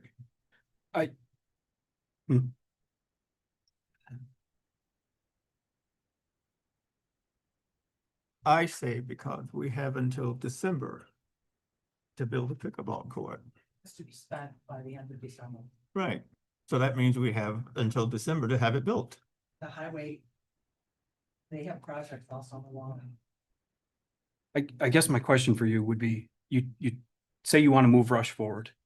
This has already been probably a solid 15, 20-minute conversation, Right. if not longer. And my point is. And my point I'm making is, why go down this 30-minute conversation again? Well, Put it to bed. I'm going to put a motion out there that the proposed location is here at the town hall property, out back. And I say. Do I have a second? And I say that we do not move this until we get information about the flooding on this property. And I am working on that. And I will not accept a motion to rule anything. How is And I would putting, like to ask our attorney, how how do we deal with this? how is putting a piece Because of I'm blacktop? not agreeing with going any place until the engineering work is done on this property so that we can get flood insurance that we do not have now. We just had a flood last June that cost hundreds of thousands of dollars, and we don't have flood insurance. And we're talking about a pickleball court before I have the opportunity to get flood insurance for this town. And why would we rush to put the town in jeopardy? We're not rushing. This has been a conversation since before you were on the board. We have to have, that's why I'm on the board, because the people of the town of Rush said they don't want what you're telling us. That's why they voted for me. Okay? The vote said it. I don't have to repeat it again. But I will not agree to this until the engineering of this town will allow us to get flood insurance. If you don't. And I hope that we can have that and deal with the pickleball court this year. I'm not against having a pickleball court. I'm certainly against having it on this property. And that engineering will tell us. That engineering report will give us what we need to know. Now, you got 120 votes, but we got 350, we got 3,500 people in this town. And 115 votes don't get it. I would bet you I can put an email out tomorrow and tell people what I'm doing to make sure that this town building doesn't flood again the next heavy rains we get. That's what I'm working on, and that's what we need to know. Putting a patch of blacktop below the property is going to make it flood. That's my question. It's going to add to it, Derek. It's going to add to the runoff. Well, I've spoken. You've talked about 30 minutes. I'm in agreement with no 30 minutes. Let's table this until we get our engineering report. Can we pull the roll? I have a second. Have a second if the supervisor, who is the presiding officer, doesn't recognize the person to move. If you have a third, you can essentially discharge it from the presiding officer and take the floor to make your motion. So if you had a third, you make your motion. Do I have a third? I would give you a third pending. I want two things. So I don't want it next to these memorial trees because we need to honor those residents, and I have a heart for them, and it's awful that they fear that the memorials of their loved ones would be torn up for a pickleball court. So it cannot go where these memorial trees are. That would be one pending. I guess the other thing I would say, and I'd put a timeline on it just for the supervisor's insurance claim and the engineer, that pending a engineering, what do you want, an engineering approval? But I would give you a time limit. Like, when do you think you can reach out to the engineer? We've already reached out to the engineer. That's And on the he- table. I've made it clear earlier tonight that we were waiting for the weather to change. Everything was filled with snow when I came to this town. So when Can I- can he do it by, can do you I- think? No, can I just- I'm No, trying I'm to not get gonna an work answer. under those kind of pressures. I am not gonna work All under right. those kind of pressures. I was trying to told the help you, town- so I retract that. I My told only the pending town- thing is only that the Okay, go ahead. historical, That's fine. thank you. The memorial trees are not affected. It would be on the either opposite side of the parking lot. I know the flagged off area. I'm not good with that area because I do believe it is gonna flood. It was super squishy even before we got to this rainfall today. So I just see that as a headache and having clay soil and cracking. So you just find another location on the property. I agree with Luther. I don't believe that our baseball field is being utilized. I was a baseball player, and I actually went, and it's not regulation.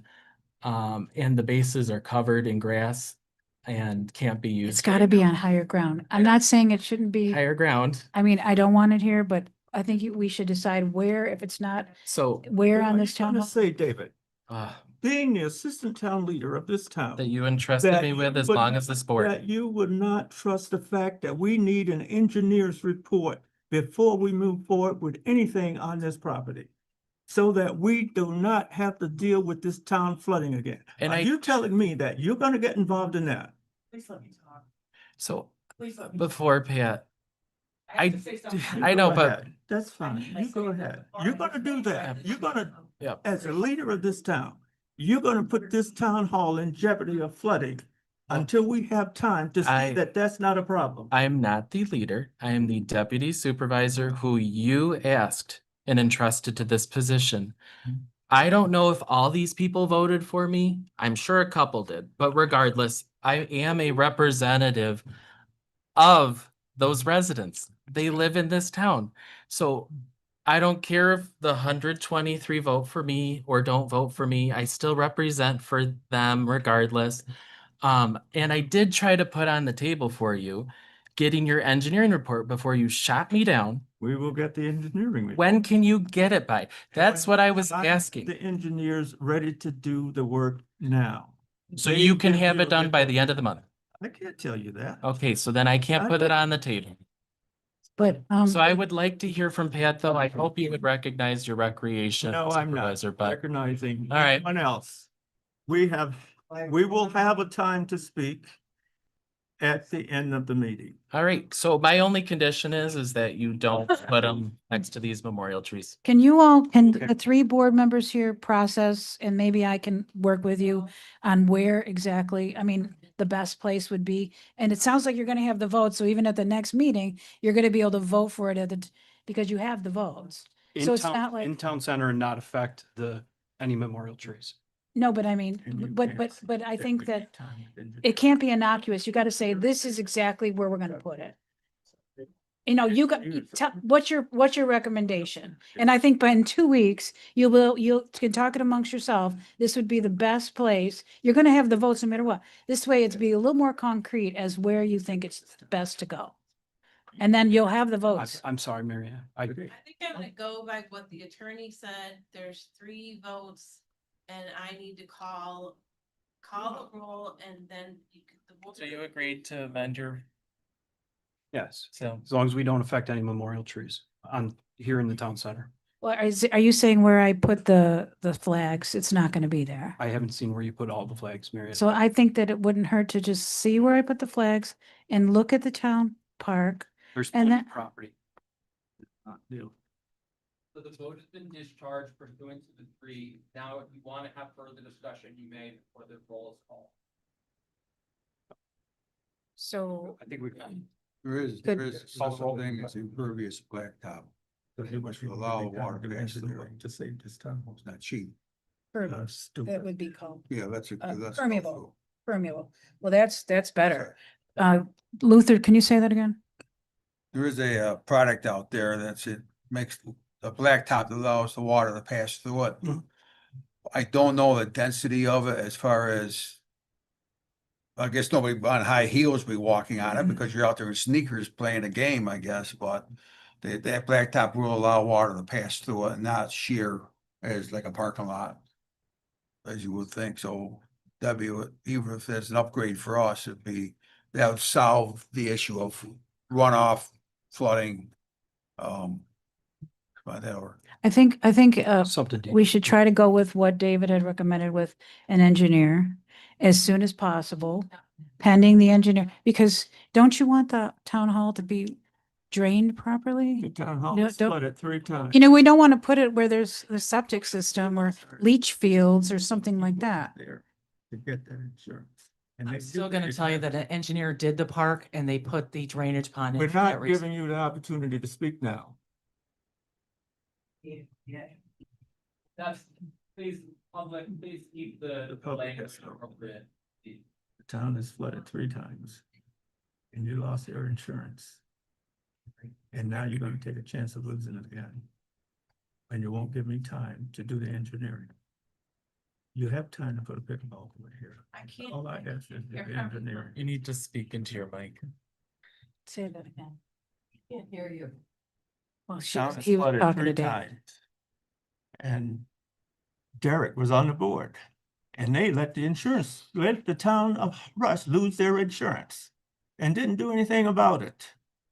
And now you're gonna stop me from doing the engineering that I need to do to make sure we can put a stop to the town hall flooding. Just to say, I want it done now. And you can't tell me that I have to put a time span on engineering.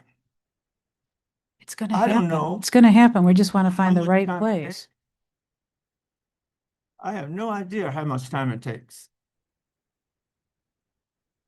But I know that when I took office 9 weeks ago, we had no insurance because they had gotten rid of the town hall being covered. The town of Rush, we had no insurance for the entire town of Rush, none. And then they told me that they wanted $300,000 to give it to us. Derek was a part of that, letting the town lose their insurance because they didn't do the engineering work on this property to make sure that the town hall didn't flood. And now they're gonna try to overrule me when I'm doing the right thing by making sure that we do the engineering to protect this property. Now you go ahead and you make your vote. But you're voting against the safety of the town of Rush. As Because if a we have correction, flood in this town hall, we lose everything. And the only thing that I'm doing is working to make sure that we don't have those problems. And I'm saying that let's finish the engineering so that we can deal with the flooding on this town property. Now you go ahead and you vote for it. as a correction to what he said, I did not personally divert any water here to flood this place, so I just want to put that out there. 2, the board members that were sitting here at this table at the time were here up to their knees in water, trying to keep the water out of this place. But they didn't So do at the very anything least, for at the you. very least, Think let about me it. finish. They didn't do anything for years to do anything about it, and I'm doing something about it. That's the difference. Because you're gonna wait for a TAP grant? I'm not waiting for any grants. That's what the conversation was last meeting, I'm was that wait- we're I'm not- waiting for a grant because it'll help with the flooding. I made it. There's a motion on the table. I made it real Yeah. clear. Hold the roll, please. This is I made discussion it though, real Derek. clear. I made it real clear. A grant is something totally different than what we're dealing with here tonight. Flooding is what we're dealing with here tonight. That has been happening on this town property and flooding the town hall. And you're gonna sit there and force me to have an engineer do it all in 1 month. I'm not gonna agree to that. And you go ahead and you sit this town up to lose their insurance again. How about having an engineer tell us exactly the best place on this town park, where to put it? You're talking about thousands of dollars worth of engineering and studies that we Not don't a- have. Just, This is something that would benefit people in the town. But you're A talking about 34, millions a of 30, dollars at why the do you, town why do you hall. always cut people off? You're talking about millions of dollars at the town hall. A fund. 34 by 68 You piece go of ahead- blacktop go is ahead not. and gonna- take your vote. Okay, Go ahead and take your vote. thank you. Councilman Rizzo, no. Councilman Kies, Hey, Councilman McLaughlin, I just hope the residents that signed this show up to help us build this thing. Like, again, it's not about party line for me. I'm just trying to help you guys, but I know you guys took a time to do a signature. But please come help us plan this. Like, I'm a teacher. I'm not a builder, so it's not my expertise. I am an advocate, so I am trying to help you, but please show up, try to help us with this. Let's band together, find a good place. The trees are safe, the memorial trees, so I'm feeling better about that because that was really what I had a lot of residents, so I will be voting aye. Supervisor Hankins, No. motion carried. Oh, You didn't take my. Oh, I'm sorry. Councilman Brown. Yes.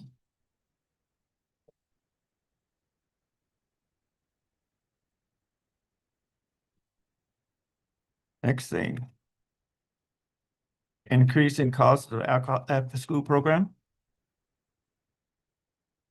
I'm for increasing the cost for now. I know there's discussions about the viability of the program. This isn't a vote on the viability of the program. It's a simple vote on a 10% increase. If we need to talk about viability, we can talk about viability at another time.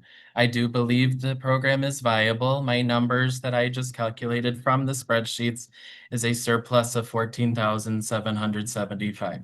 Now, if you have a different spreadsheet, I'd love to see it, but I think we should move forward, at least in the meantime, with the 10% increase.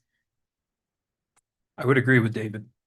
You know, something that Supervisor Hankins made comment to is that we're subsidizing Rush or Henrietta. Henrietta Recreation Department runs a recreation program out of Leary, which is in the town of Rush. Although it may seem like we're subsidizing Henrietta, Henrietta is actually subsidizing the programs that we offer here. They're adding funds to us. Granted, it's 29 kids and we only have 7, but that is why we are who we are. We work in partnership with Henrietta. There's no reason we should discontinue this. I'm all for the 10% increase. I'm right where you, because it does not cost the town a dime. Pat does a fantastic job running this program. And like you said, the Henrietta kids, they probably pay the majority of it. And it's been going on for years and yeah, granted, 33,000 people in this town, you're not gonna get a lot of kids up there to it, right? To go grow up, move away, whatever.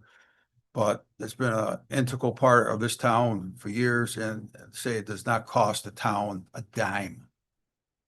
We actually make a little money on it. I'm all for it.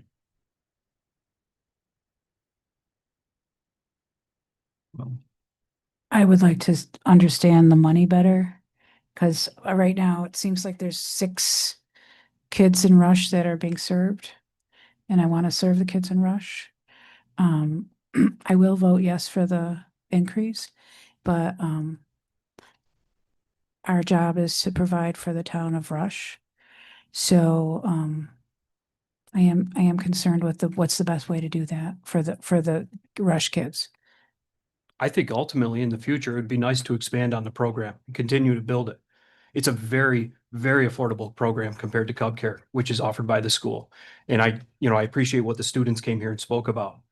But the students that you referenced, Lee, about using the program that's in Leary, my guess is, and I don't know their ages, they don't go to Leary. So they can't utilize that Leary program. They would be at a program in Valmer, which is in Henrietta. Again, there's shared services between the 2 municipalities. I would like it expanded. I do believe our Honey Falls children are forgotten. A lot of people forget that there's a lot of kids from our town that do attend Honey Falls. I would love to see it expanded and eventually accessible to them. I know a lot of residents on that side of town, last year were expressing that there isn't a lot for their kids to attend, so I would like that. I don't think the answer to that is to not vote for a 10% increase. So I think right now this isn't saying that there can't be discussions on the after-school program going forward. It's just saying for now, in planning purposes, it's a 10% increase in the cost. Which I think if you followed up, I'm not sure if she still works there, but my supervisor, who was Anita Tikachek over at Henrietta, she was very sad that Henrietta lost their program. They didn't ditch it. They just have too many children and they don't have enough facilities for those children. So it is unfortunate that they just couldn't do it. It's nice that we have partnerships with the school district. I'm sure it's because of some of our employees that we're able to use that. We don't have a location right now, like you can't use the Methodist Church. They have their own program. And also that's a conflict of religion too. Like, what if people aren't comfortable with that? So I think as is that should, and we can't keep getting caught up on two things. Like all we're talking about is pickleball and after school. There's a lot of problems that this town is facing. I think we need to move past these issues. Of course, there could be more discussions about them going forward. It's not like, oh, we're all done with them. But we need to move it forward so that we can get through some of these other things that I know you did, Supervisor, promise to fix. But this is preventing everyone from fixing those things as well and us moving forward on those things.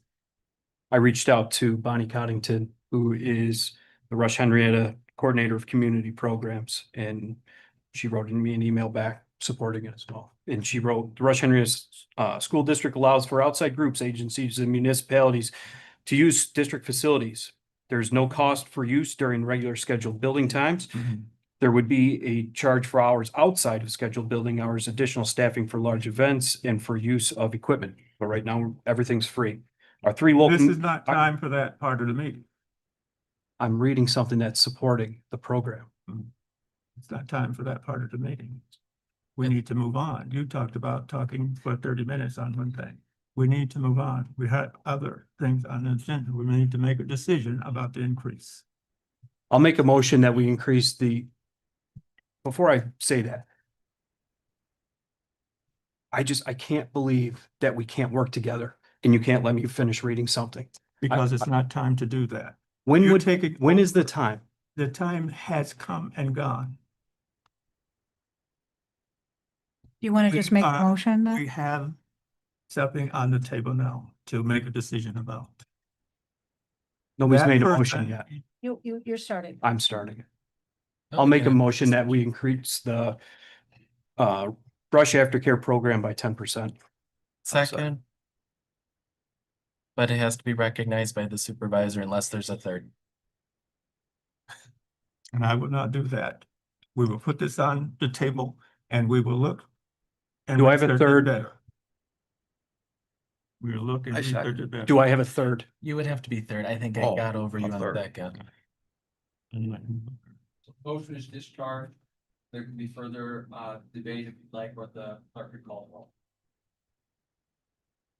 My debate is, I think that this should be tabled until it can be worked out.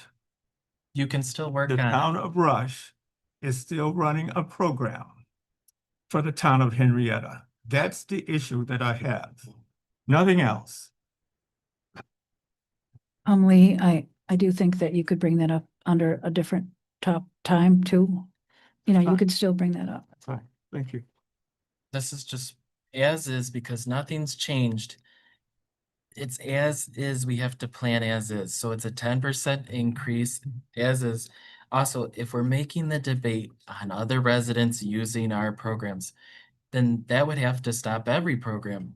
We have residents from other towns attending lots of things. I remember last year I attended the students from U of R playing in the pavilion, and I know some of those people are from Henrietta. So after living there, so again, this is just a 10%. I'm Across fine the with it. board, Yeah. across for everybody. For Pat's program. And remember, there is a different fee schedule for resident and non-resident. Non-resident does pay more than residents so that, and I do believe that Pat looks to make sure that all residents that wanted to get it. That it's not like we're booting out Rush people to put Henrietta on. So, Councilwoman Rizzo, Yes. Councilman Kais, Yes. Councilman McLaughlin, I, Councilman Brown, Aye. Supervisor Hankins. No.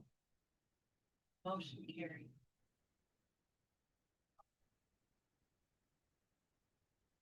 And I will say, I know Pat's not here right now, but I do thank her for everything she does. Oh, hi, Pat. Thank you for everything you do.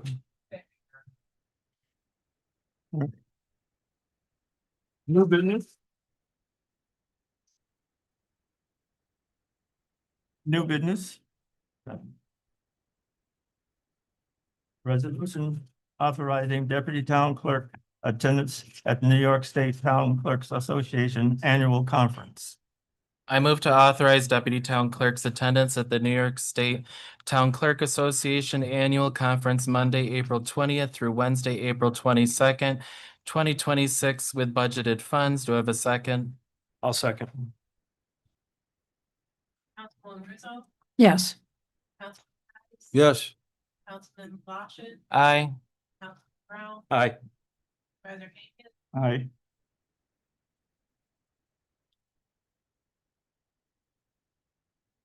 Okay. Town Historian Office requests to pay a summer intern. Okay. Shall I read it? Yeah. Okay. Be it resolved, the authorization for the town historian to accept funds from the Rochester Genealogical Society in the amount of $3,000 and to match the amount with the budgeted historian's funds of $3,000 to hire a seasonal summer intern. I'll second. Councilwoman Rizzo, I just have, what exactly will the intern be doing? Going to training. Oh, no. Can we ask Sue to come up and explain it? Thank you.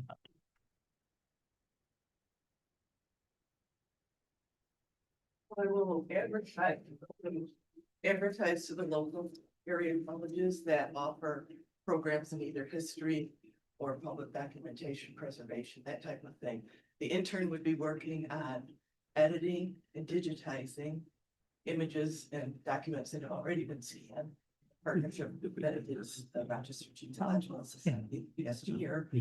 And then also working on cataloging the existing collection so that before anything moves over to the house, we have a record of what it is with a photo attached and where it is, whether it's upstairs in the town hall, it's over there, or if things move or exhibits or presentations at either location, we're able to track it at all times so nothing's lost in the future.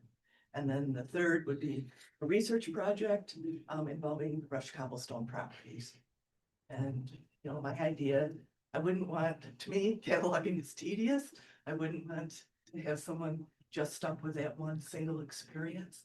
I'd like to give them the 3 different experiences over the course of the summer so that they become potential points on their resume they can talk about as they go forward. So helping us, but also learning experience for the candidate for the intern. You answered one of my questions, Sue, but, and again, this is, it's been a long time since we've had this conversation, but this was budgeted for, right, that week. It was Okay. in my budget request. Yep. Last summer. Yeah, I do briefly remember having the conversation, but I just needed the refresher, so, thank you. Yep. Anything else? Very good. Yes. Councilman Kais, Yes. Councilman McLaughlin, Aye. Aye. Aye.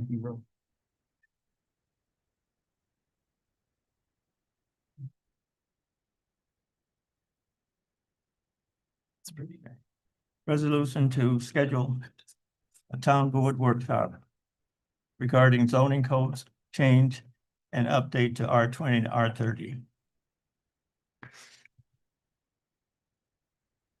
I'll make a motion to schedule a town board workshop to review questions and recommendations from the December 10th, 2025 public hearing of zoning code R-20 and R-30. Do I have a second? Do you like the workshop? Comment, schedule? yes. I would like to be scheduled for the next. I would like it to be scheduled for the next town board meeting. Okay. So it's 7:15. Um, my worry is that this seems like something that's gonna be lengthy, and I know we're looking into attorney fee costs. And if we want to have a real discussion about it, then that's what my concern is though. In the past, when we've had workshops, we don't necessarily need an attorney present, only for reviewing code and talking about things that we want to see possibly changed. But it's on the town board meeting night. But the attorney doesn't have to come. But like, if we could do 6 o'clock to 7 and kind of Okay. start working through it, and then after that, then the attorney comes in at 7 Right. o'clock. That's And always if an need option. be, we can schedule for another time also. I guess my other question would be too, I know there was a lot of conversation about the R20 and R30 code, and it went on for months, but in light of what Luther brought up, should we maybe take a workshop to review the solar code and just talk through that a little bit about? Well, we can schedule that at a different time. What I would- When it's on the table now to make a decision about. When we do have the workshops, I would like to start at 6. I think it's good we don't have the attorney there. This way we'll save money. And then we can proceed with a town board, regular town board meeting after that. That's only 1 hour though. It keeps it to an hour, so I mean, at the very least, we can read through it and you pick section by section. Or we could resume another half hour after the meeting. But before we do any of that, I did want to discuss that I don't think the citizens know enough about what's proposed in these code changes. And and these code changes have to do with so many different topics in the town. They have to do with solar, they have to do with how many dogs are allowed, they have to do with accessory apartments. It's very vast. One major thing that's on there are home occupations. Should we have owner occupied occupations? And we, to some extent, we already do. But should we add, could that house have one employee? And what would that look like? So that would be like a limited commercial activity in a residential neighborhood. So these things are very important for the community to be involved in. And I think before we even start, I would like to Welcome. educate the community and have a presentation. And so have a community conversation in a public forum. So we would just dedicate one time. It could be in this boardroom, because I don't know how many people would come, but just kind of have someone like Scott Strock lay it out for us. And if he can't do it, I can try to do it. But just some of the salient things about what changes are being proposed in this. This all came about in 2024 and 2025 after lengthy discussions. I don't think most of the community knows that you could now have a certain kind of activity in your neighborhood, and you might have an increase of traffic, you might have increase of trucks, you might have more vehicles. So these are the things that, but how do we also balance the needs of the residences and also the needs and wants of the business person? But I think that needs to be all laid out in a forum. Maybe the best thing would be is rather than try and do it before the next meeting, give people enough time to read it, because it is lengthy. And if we have the version that has the red, Yellow. it's on, green. okay. So if we could put it on the website for people to access it, that way they can read through it.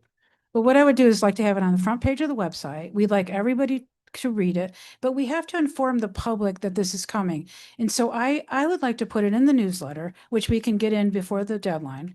And I would like to have one community forum where the people can be versed in some of the salient points of this, so that, and you can have the opportunity to ask questions. And we'll try to answer them, and so will the person was involved in the code committee changes, Scott Strock. We'll have to ask him. So this will give you an opportunity to get your feet wet before we even start going through the document. I would say we should table this for now and then put it on the front page of the website so that people can review it. And we need to find out what Scott Strock's availability is because he was the chair of the code committee and he knows it better than anybody. So I think if you're gonna do something like that, book the pavilion, total workshop, separate day than a town board meeting, because yeah, it's gonna be you long. have. All we need this is one a of night- those. I, All we need is one of those. I- One of those meetings for the public. well, based upon my understanding, how long did the code committee work on this? The code committee Yeah, itself, coming up with this code that we have on paper now that we need to finish. It started February of last year. We just, well, that was the I mean, the code committee. code committee started back in twenty Right, but 22 or something. the code committee was reviewing everything though. They did the mixed use hamlet, which Right. was a hodgepodge Yeah. of R20 and commercial. And then we moved on, we did a little bit of solar. So we've done everything, but the biggest piece of this is the R20 and R30 code. That's what I'm saying. If people want to be able to come in and ask questions and that way we can Yes. clarify questions, Exactly. they need time to review that because it's thick. There's a lot to it. But Well, thank you, Derek, but the only thing I was, Mhm. okay, the only thing I was thinking is, because we have a deadline, if we could set a date for a forum and answer definitely do that, put it on the website and put it in the newsletter that where to find it on the website. Not everybody just goes and looks at the website. And if we could come up with a date that we could have the first forum, the only forum, and therefore, now we can get it on a newsletter, if we can pick a date. And then from there, we could tell them that there will be workshop meetings. And please pay attention to when they're set. When's Yeah. the next newsletter? And I think we have till Friday to get it in. So Lee, getting back to your question was 2022, the code committee started coming up with this, and then 25, early 25, the town board ended up with it. And after multiple workshops, it's still not done. Right. But I also think that a lot of the community wouldn't know it was happening because it was done on Mondays during workshop meetings. Phyllis, you know everything that's happening. You were there at every one of them. But So what, Marianne, what's your proposal then? yeah, I would just like to come up with a date and then only because of the newsletter. Just come up with a date as soon as possible, in March perhaps, maybe the 23rd on a Monday or the 30th on a Monday. Normally though, we'll go back to having the workshop an hour before, like we said.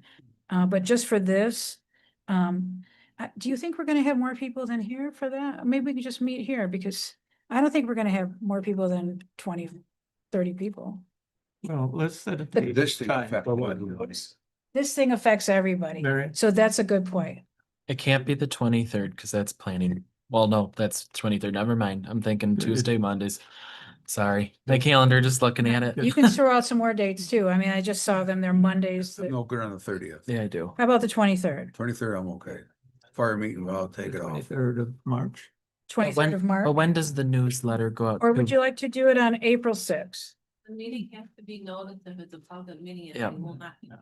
How about April 6th? Well, this was not designed to be a public meeting. This was designed for the board to take a look at it and make decisions about it. Then April 6th? Excuse me. I was gonna, I'm sorry, if a quorum of the board was present to discuss it, then it needs to be noticed in open. public. Right, okay. Otherwise, a couple of us can't show up. Right, if only. So- But if let's say, but let's just try this scenario. If we have a forum on April 6th, and then we can start with the workshop. And because we'll be starting to discuss, if you wanted to, have the forum on April 6th, and then have the first workshop on April 14th. The 6th, the only thing is that Easter's the day before. So if people are out of town, like trying to get back, it would be difficult. How about the 13th? Sure. 13th of what, April? The April 13th for the forum, And what date is that? What day is it? Monday. Monday. 2 days before your taxes, guys, just to let you know. And then, So- And then you guys decide when you want to start the first workshops. They can also look at the workshops that are online. They're on YouTube, all of the workshops. That have been there. That We- is the- And during these workshops, I would also like to have community input, at least 2 times during each workshop. But one thing Because- I'd like to bring to the table, Mary, Yeah. we have already gone through this. Now it's just a matter of making the changes that people have said that we need to take a look at. Not starting this whole process We're over not- again, no, it's- because we can be here in 2027, 2028. We have to have this settled because things come to the town that we can't respond to because we don't have any codes on it. There were issues with dogs and people being mutilated by dogs. And there was really anything that we could do because we don't have any codes on it. We have to settle this. This has been going on since what, 2025? I mean, what, how long, Luther? That, Too long. but how long ago did it start? Oh, we would talk about it for a year. Why don't we do Yes, this then? but the code committee worked on this for how long, Derek? The Long code time. committee was reviewing this for at least 2 years. 2022. Right, yeah, so. I jumped into it as soon as I started. But- so. But this is what I'm saying. This has already been out there. We also had a public hearing on it. It was gonna be a vote, but the last town board said they would wait for us because I said that we would get this back on and finish it. Agreed. But They're moving not this- get started and So- reviewing, because if we go back there, there's no telling how long it's gonna be before we have codes in this town that we have approved. How about this? Why don't we then start the workshop meeting at the next, on March 25th, so we can begin to discuss it. Well, I think. And then we'll still have the forum already planned. So we can start opening up the discussion and talking it over. And then we have the forum on the 13th and we can continue to schedule more workshop meetings after that. So it'll be all in motion. Sounds like you're imminently really want to get this rolling. We have to get this done. So- Because it's been on the table now for more than 4 years. How do y'all feel We about have to finish this. doing a workshop We meeting? cannot before the start forum? all over again. People on this board, I put it out over 3 weeks ago for us to review. We also had a public hearing and the people of the town brought their concerns and we have those. The reason I brought this back to the table is so we can finish it as soon as possible. We have the comments that the people in the town have gave to the board. We can go through it and look at those comments and vote on the changes. Because we have to make some changes, we have to have another public hearing. We have that public hearing and we decide whether we're gonna vote on it, and we vote on it. But I don't plan to have this going another 6 or 8 months or longer, because we have some laws that we need to sign, that we need to pass now. Because, I just want to do our best to involve the community. right, yeah. That's all, but that's my goal. I can't see, the community has been involved for years on me. I can't agree with that. And they have put on paper. I know they've been invited, changes. but maybe they didn't know what was going on. But These are very important changes. That's what public hearings are for. And people can come. All of our meetings, all of our programs are open to the public. And that's one of the reasons that I put it on, so that the town clerk can put it out to the public when we're going to be having those meetings.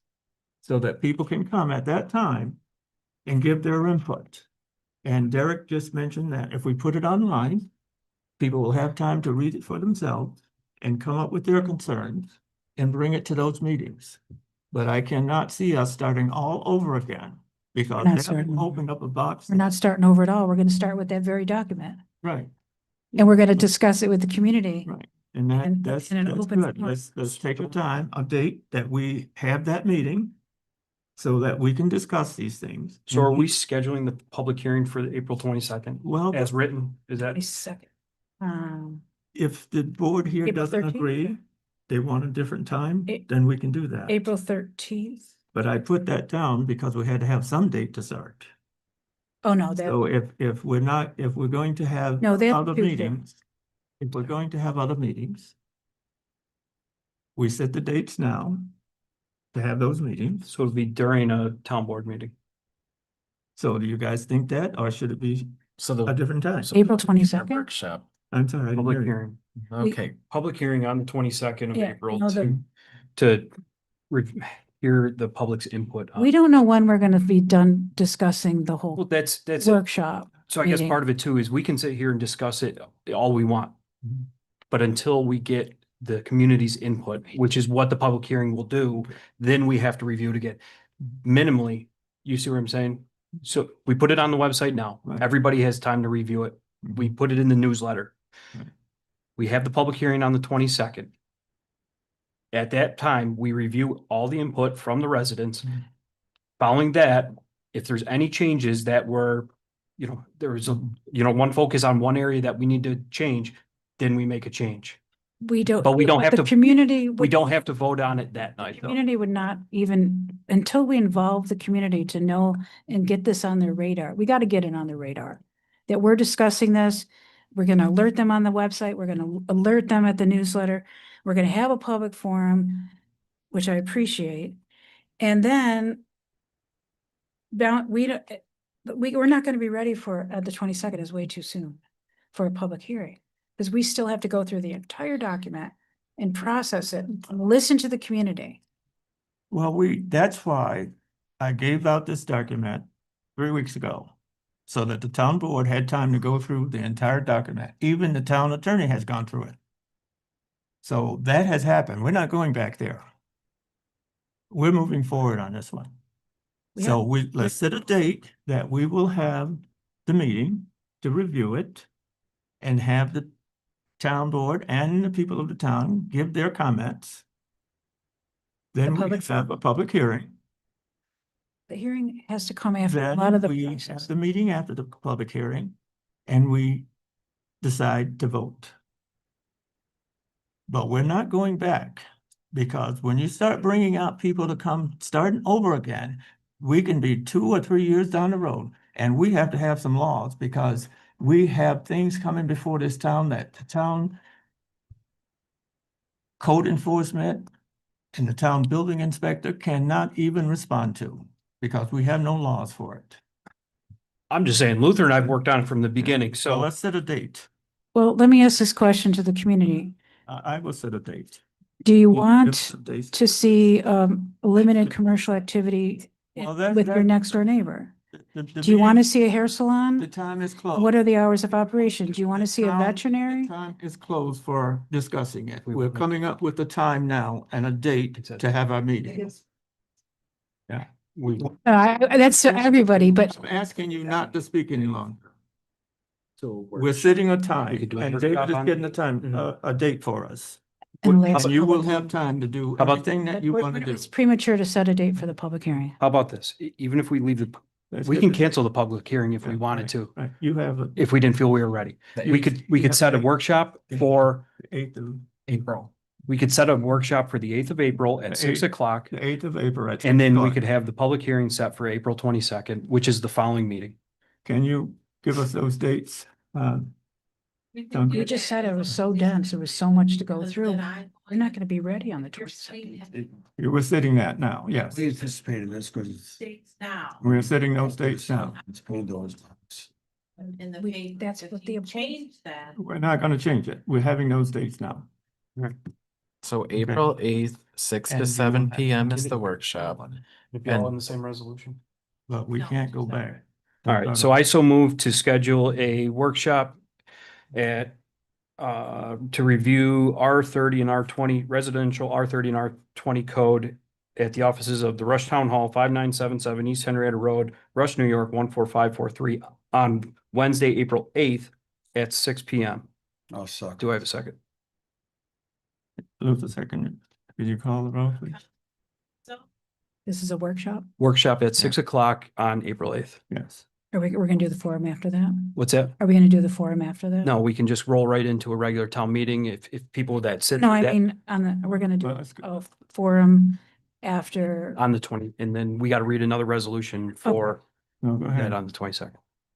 And the, no, go ahead. Let's call the roll. yes. Councilman Kais, Yes. Councilman Lapchin, Aye. Councilman Brown, Aye. Supervisor Hankins. Aye. And what was it for the, public hearing? Public forum. I move to have a public forum on April 13th. You want to do it at 6 or 7? I know why you want a public forum, Marianne, but I really think even a public hearing would be what you want, because people are going to give all their input. And it's not that we're voting on it right that moment. We're going to take in what people, because they can come to the workshop, which is before they can review, and then we can do the workshop on the 22nd, or I'm sorry. We can do the public hearing on the 22nd, hear what the community has to say, and then it's recorded. If it's a forum, We it's have not. to invite the community in order to find out Well, what they this have to is say. closed. We have made our decision. We have had our vote. Let's move to the next. Excuse Okay. me, Lee, It's closed. that's not proper. It's closed though. No, We've excuse had me, our- I'm still we've had our- discussing. We've had our vote. It's time for the next. I've made part another of the resolution agenda. about a public forum. But I'm not Are you saying you accepting don't? that resolution. Okay, so you're saying you don't want to inform I'm the saying I'm not in any accepting meaningful that way? resolution. We're moving to the next part of the agenda. Okay, So. It's the no- public hearing. How does everybody feel? You don't want a public forum? You're on D. D. Resolution to schedule public hearing. Yeah.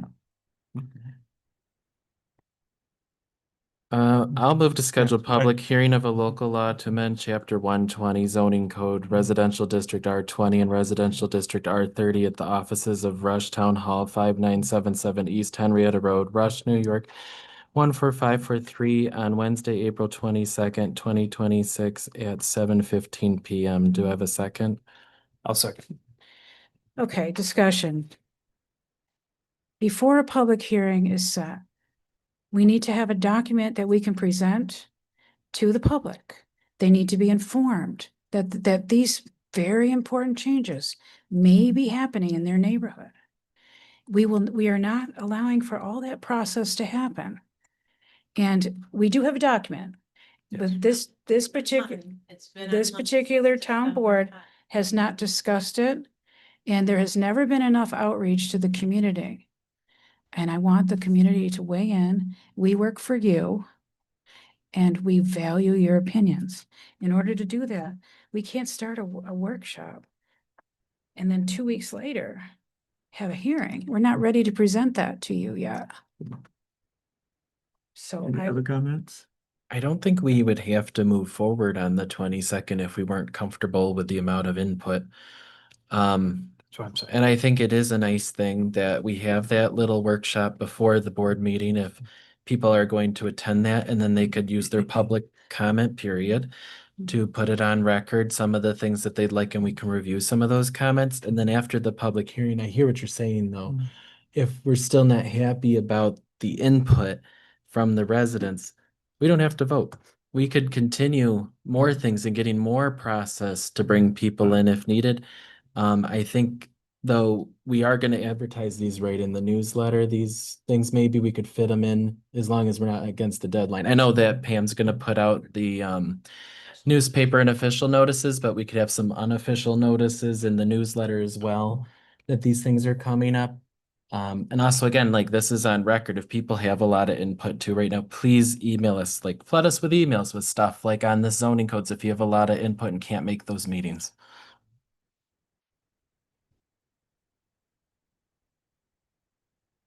Any more comment? Can we call a vote? I would like everybody to pay close attention to this, Can you call a because vote? big changes could be coming to your neighborhood. Okay. No. Councilman Kais, Yep. Councilman McLaughlin, Aye. Councilman Brown, Aye. Supervisor Hankins. Aye. Okay. So the next is in new business.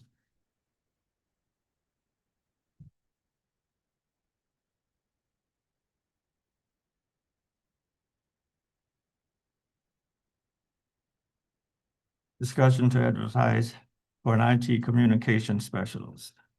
And one of the things that I do know, we already have IT into the building, it's been there for years. But we need a technical person that can help us with our webpage and all of our communications that we need so desperately in the town. And not talking about hiring a full-time person, but having access to have a person that is being paid to help to keep the town communications out and available to the public. Some of the things that we looked at was to whether or not there are things we can do other than paying, what, $12,000 a year for a newsletter. Sometimes we can look at having all of that information that we're paying for a newsletter to go out online on our webpage. There's a lot of things that a tech person or a person working with us on communications will be able to help us do. And those are things that as a board, we can. I like, I don't really, I agree with you on overall. Yeah. But I'd like to see some type of a budget number or something that we are looking at, or hourly rate, or something on this order. That budget now in this meeting. Do we decide how much we're going to do? But one thing that I know that we can do, instead of paying $12,000 for a newsletter to go out every 4 times a year, we can certainly use some of that money to pay for this by not having to do it. If we have a professional that can make sure that all of that information is out there on a regular basis, all of the information from the departments in the town, all of their information is out there on a regular basis. One thing I to regards on the newsletter, and Luther can back me up on this, we had a lot of conversations about doing away with the newsletter, you know, Saving the even if money. we do it just semi-annually. Nobody wanted it. Everybody wanted some sort of paper in their hand quarterly. You know, so I guess to that point, I don't think getting rid of that just for this position is worth it. I guess if you're thinking about canceling the newsletter just to pay for this position, No, yeah. I get where it right now it's not a created position within the town. Well, we're not trying to have a town employee. That's not what we're looking for. We're looking for to be able to contract out a person that will help us keep our webpage. So an outside contractor, not someone employed by the town. No, not somebody employed by the town. No, and we've saved a lot of money already this year. Okay. I made a lot of changes that we're saving money on. More than enough to have someone help us keep our webpage up. I think it still goes back to the fact of put your feelers out, see who's out there, what contractors out there, and what type of money we're looking at. I Well, mean, we can say that. My opinion is you can get someone for $50 an hour. well, no, you're not creating, but $6, not an IT guy. I didn't say IT. We're already paying for IT. We're already paying for that. That's not even on the table. Okay, all of that stuff, IT, we're paying for it. So I'm not asking to add more to what we are already paying for. What I'm saying is our webpage. There's a lot of things that the state is demanding on towns that we will have to make sure that we are up on a regular basis with our webpage. Okay, but the same thing will go though. Yeah. How much? Well, yeah, I like the No idea. more than $12,000 a year, and we've already saved it. First of all, I cut the town supervisor's salary by $35,000. We've saved $35,000 this year already.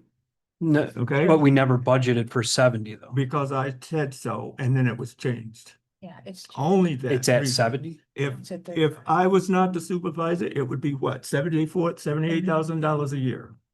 Yeah, he took a. Right, but we Okay. didn't. So we've So already if we, saved. if we budgeted for 70,000 and then you only took half, I could But- understand having that but- unexpended balance of $35,000. But But not- we didn't budget Well, for something. that's because right at the end of the year, he Well, has to lower it. So right now. he's just saying we've saved $35,000 because right when he got elected, Right. he asked the board to lower the salary back down. Well, Understandably, just hear me out. Yes, you asked to reduce the salary before we passed the budget. But the budgeted amount is what you're getting paid. Right. Yeah. Correct? Yeah. There's no savings there. But where we're saving at, we now have the tech company turning on our alarm system at night. We saved $7,000 there. That's because we have a good tech company. I'm trying to make sure we get a good person to help us. And the tech company is not on the town's payroll. I'm looking at the same thing. And we need that. ADA appliance by the state. Agreed. I'm not saying we need to, I'm not saying we don't need to manage our website. Yes, we need to manage it. Yes, it needs to be updated. Yes, it needs, Go ahead. please just Go let ahead. me finish one time. Go ahead. I'm just saying, I would want to see numbers before going forward with this. We need to get quotes because I think to Luther's point, and I know well, it is very expensive to pay for somebody to do this type of work. Well, it is expensive. No. So I guess what I'm asking is that you do some research, Well, call, I'm asking- get quotes, Yeah. find out what it's going to cost us and make sure it is something that we can afford. I'm asking the town board to offer $12,000 a year for a tech person. And because of that, we don't have to have all those figures now. We cannot go over $12,000 a year. I would never okay that kind of money without having a figure in front of me of what it would actually cost to do that type of work. I'm sorry. Like I said, I'm all for updating the website. I think it's great, but we need to have numbers in front of us, solid numbers, not just a shot in the dark, because we've got a lot of problems. Your office is leaking, right? The library's leaking, Mhm. the roof, we got all these issues on this type of stuff. That's true. So I'm just saying, we need to see numbers and what it's actually gonna cost. Well, it's not gonna cost more than $12,000 a year. That's what I'm placing out for the board to decide on. And you can make a vote or not. Well, I do think that if you, I'm tending to go to say that I trust what you're doing. I like what you're doing. But I also think that it's not unreasonable to work on this next meeting. And if you come up with a few figures, I think that there's a good chance we could pass it. I know you're saving money consolidating other jobs, which is great. We're going to save money that way. And this is a priority, so I like it. But if you could come up with just a little more specifics, I think we can move in the direction of approving it. I would like to think so. The only thing that I would say budgetarily, so yes, we saved, I think personnel wise on money, but one thing is that budgeted for insurance, we're over. So I know it's a different budget line, but it was underestimated what we were going to spend. Yes, there was an astronomical quote for 300, and we didn't have to pay that, but we're still over what happened. So I think 2 weeks isn't like a huge ask, like what Councilwoman Rizzo's asking for right now. If we could just have 2 weeks on it, I think our website's not great. I'll be honest with that. Like it's hard for me, and I think I'm okay tech-wise. I get PD on that as a teacher every year, but I still feel like it's hard to navigate myself and someone that doesn't have technology experience. Like I just think it could be a nightmare for them trying to find anything or even like trying to contact people. So I do believe we need the updates. I know I was gonna call our current IT vendor to see if they had anything available for this. I wasn't able to. I'm so sorry that I wasn't able to call before this meeting, but I'm willing to call if I need to call them. But I think we should follow up with them to see if there's anything, because I know we have a contract with them. So let's see if they can offer anything for us website wise, but just get a little more information.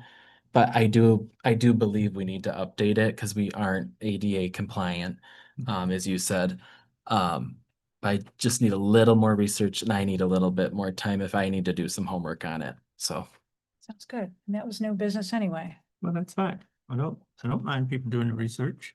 And so can I get your word that in 2 weeks you'll come back with the price for us? if you give me the phone number of the person I need to contact for our vendor for IT, but I'll call them. Well, I'm Yeah. sorry, but I already know that they do not do websites, Okay. our current IT folks. Let's see what we can come up with in 2 weeks to They might know forward some. this. The process would be to follow our procurement policy and get Yep. some quotes. The required quotes that we need Yep. before we make a decision, or before the, excuse me, before the board makes a decision. And I think just a like spelled out definition as well on like the duties. And also where we're gonna advertise it. Just on respect to process, I would need to take a look at whether IT is considered a professional service subject to the procurement rules, because professional services, attorneys, ambulance types of things are not subject to Yeah. standard procurement rules. So we would need to make sure, so that's the only thing I want to say about the procurement issue. If you want, I can take a look and see if IT is considered professional services, not subject to that policy. So at least Very know good. what way you got it. Yeah. So let's work on this in the next 2 weeks and figure out where we're going and come back and talk it who's gonna over. do the work.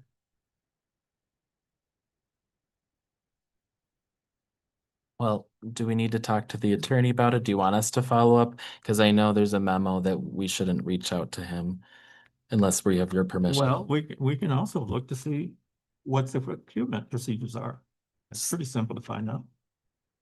You want us to look into it? Yes, you guys are putting it on the table that way. I'm asking for $12,000 a year for a tech. When we hired other people, we didn't need a procurement, so I don't know why we would need it now. Well, the question is, I'm putting on the table, asking the town to approve $12,000 a year to have us hire a person, or contract with a person to take care of our website, and also to teach town staff I can look into how it to do it. if you want me to. I can look into it. I can try my best to look into it. Well, that would be good. Okay. If you need help, let me know. Okay. Teresa. But let's bring that back and put it on for the next town board meeting to make that decision. Thank you. Okay. Because we need it, and we need it as soon as we can possibly get it. That was something that you, David, ran on. And I was understanding that was something that you were gonna make sure we were ready for. And I am. Thank you. That flows off of me with. It's public comment. Other public comments, yes. We have. Just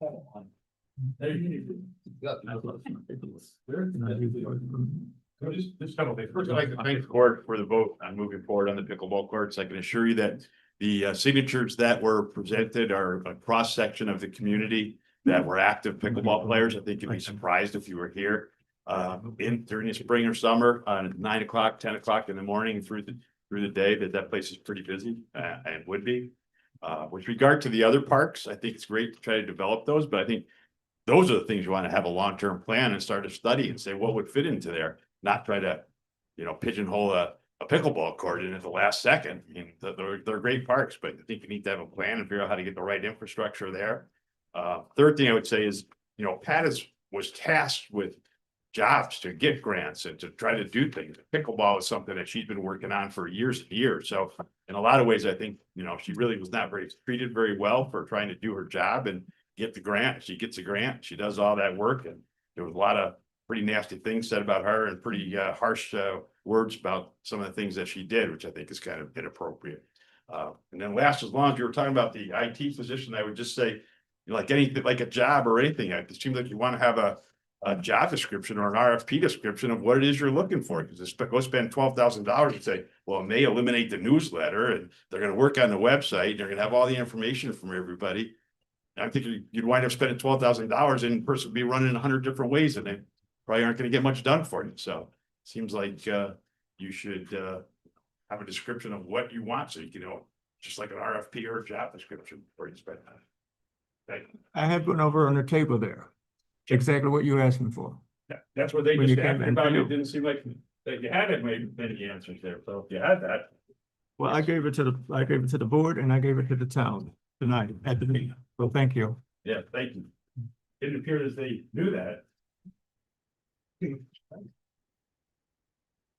gonna need my timer. Hello, council members. My name is Brian Guth. I'm in the process of purchasing a property on Rush Scottsville Road. By trade, I'm a business services manager. I also own 2 small businesses. I need to determine where I want to spend my time here. I came originally to speak to the after-school program. The teachers and facilities are A+. I do suggest review of the accounts and financials. I think facts matter, not feelings. I did hear the concerns raised about resident versus non-resident enrollments as potential negative, but I agree with one of the council members saying that the non-resident enrollments will actually subsidize part of the cost of the resident enrollment. So I want to make sure that detail is captured. Obviously, many students participate in groups like Rush Henrietta Athletic Association, Rush Henrietta, Better Together. Why there's a consideration of ending such partnership of after-school program is nonsensical. As Councilman Brown aptly described, I'd be ashamed if I was part of that. It is shameful to consider any type of reduction of that type of program. Moving on to other business. I heard about the Middle Road details, and I heard very firmly that an agreement is good, or the agreement was made, end of story. An agreement is good, a timeline is better. An agreement with no timeline is nothing. So I suggest a timeline is established, not just be complacent to say an agreement is in place. Let's see. I agree with the challenges of having code of R20, R30 being understood. I would suggest using AI to create a condensed, digestible summary of that detail. Oftentimes it is very long-winded, tough to understand. Obviously, they need to be able to refer back to the full details, but having some type of AI to create a condensed, digestible summary, I think would be wise. As far as the IT program, I'm not sure if the council is aware, there are programs like Fiverr, where they're basically subcontractors. You give them a job, they can create the content you were looking for, whether it's communications, website updates. I do not agree with saying $12,000, we'll see how it goes. There should be some type of budget. I suggest looking at Fiverr and other options to subcontract that out. Lastly, through my notes, I'll just share that I think self-awareness matters. When someone thinks they know best without consulting others, they end up looking foolish. Facts matter. I heard the rallying cry moving forward many times. That seems like code for making uninformed decisions and/or proposals. Voters are looking for less talking points and more action. Bad ideas hold the town back, which is the opposite of moving forward. Thank you for your time. Thank you.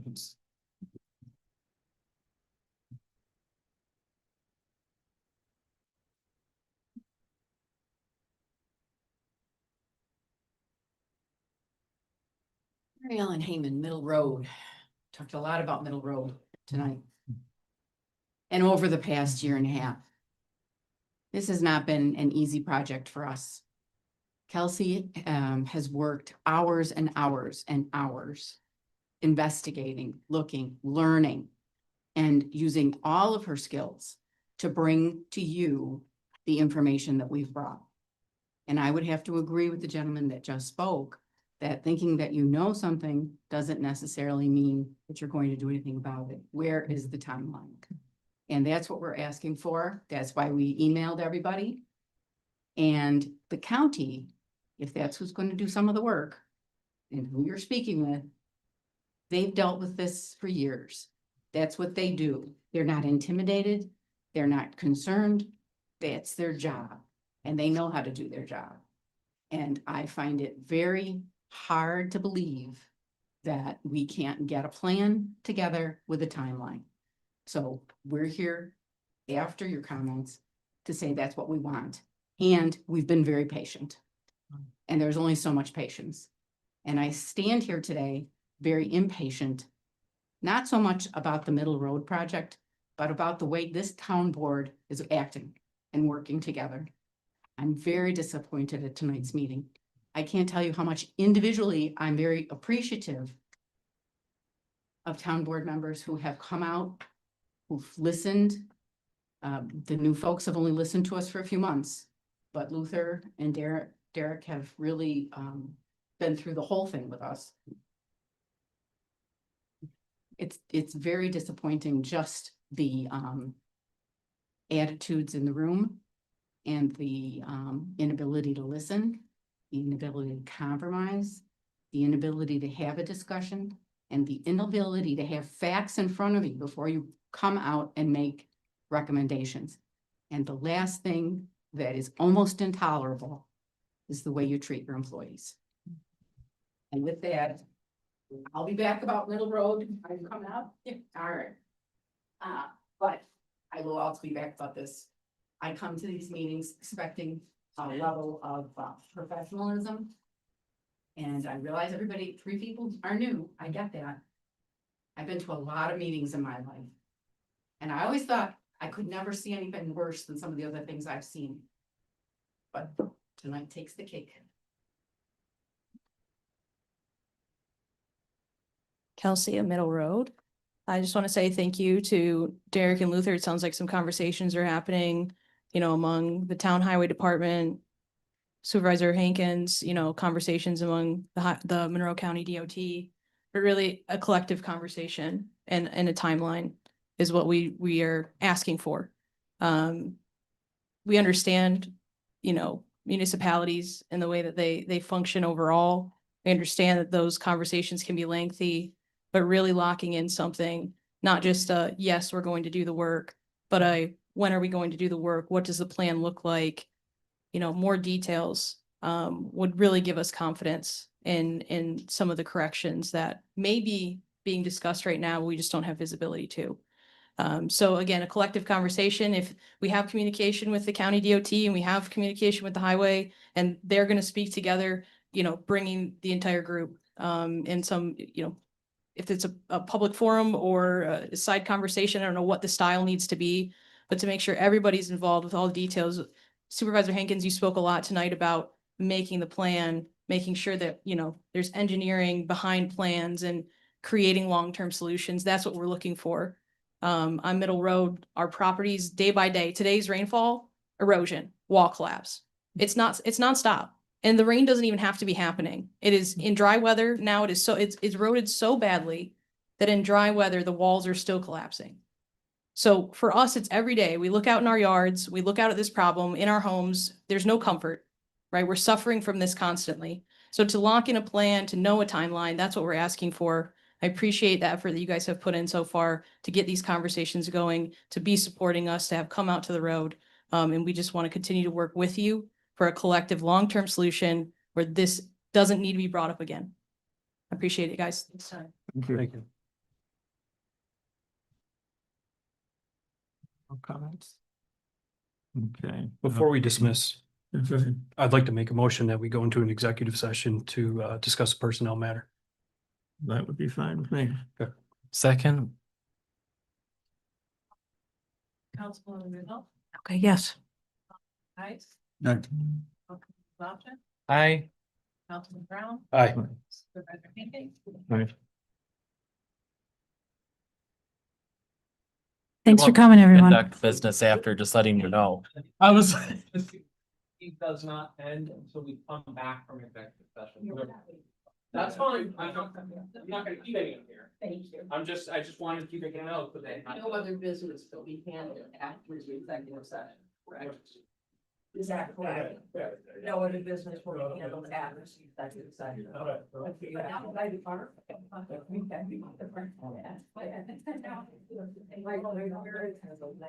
Oh my God. It's gonna show that. Pleasure. No, then. I was gonna say, please, but I.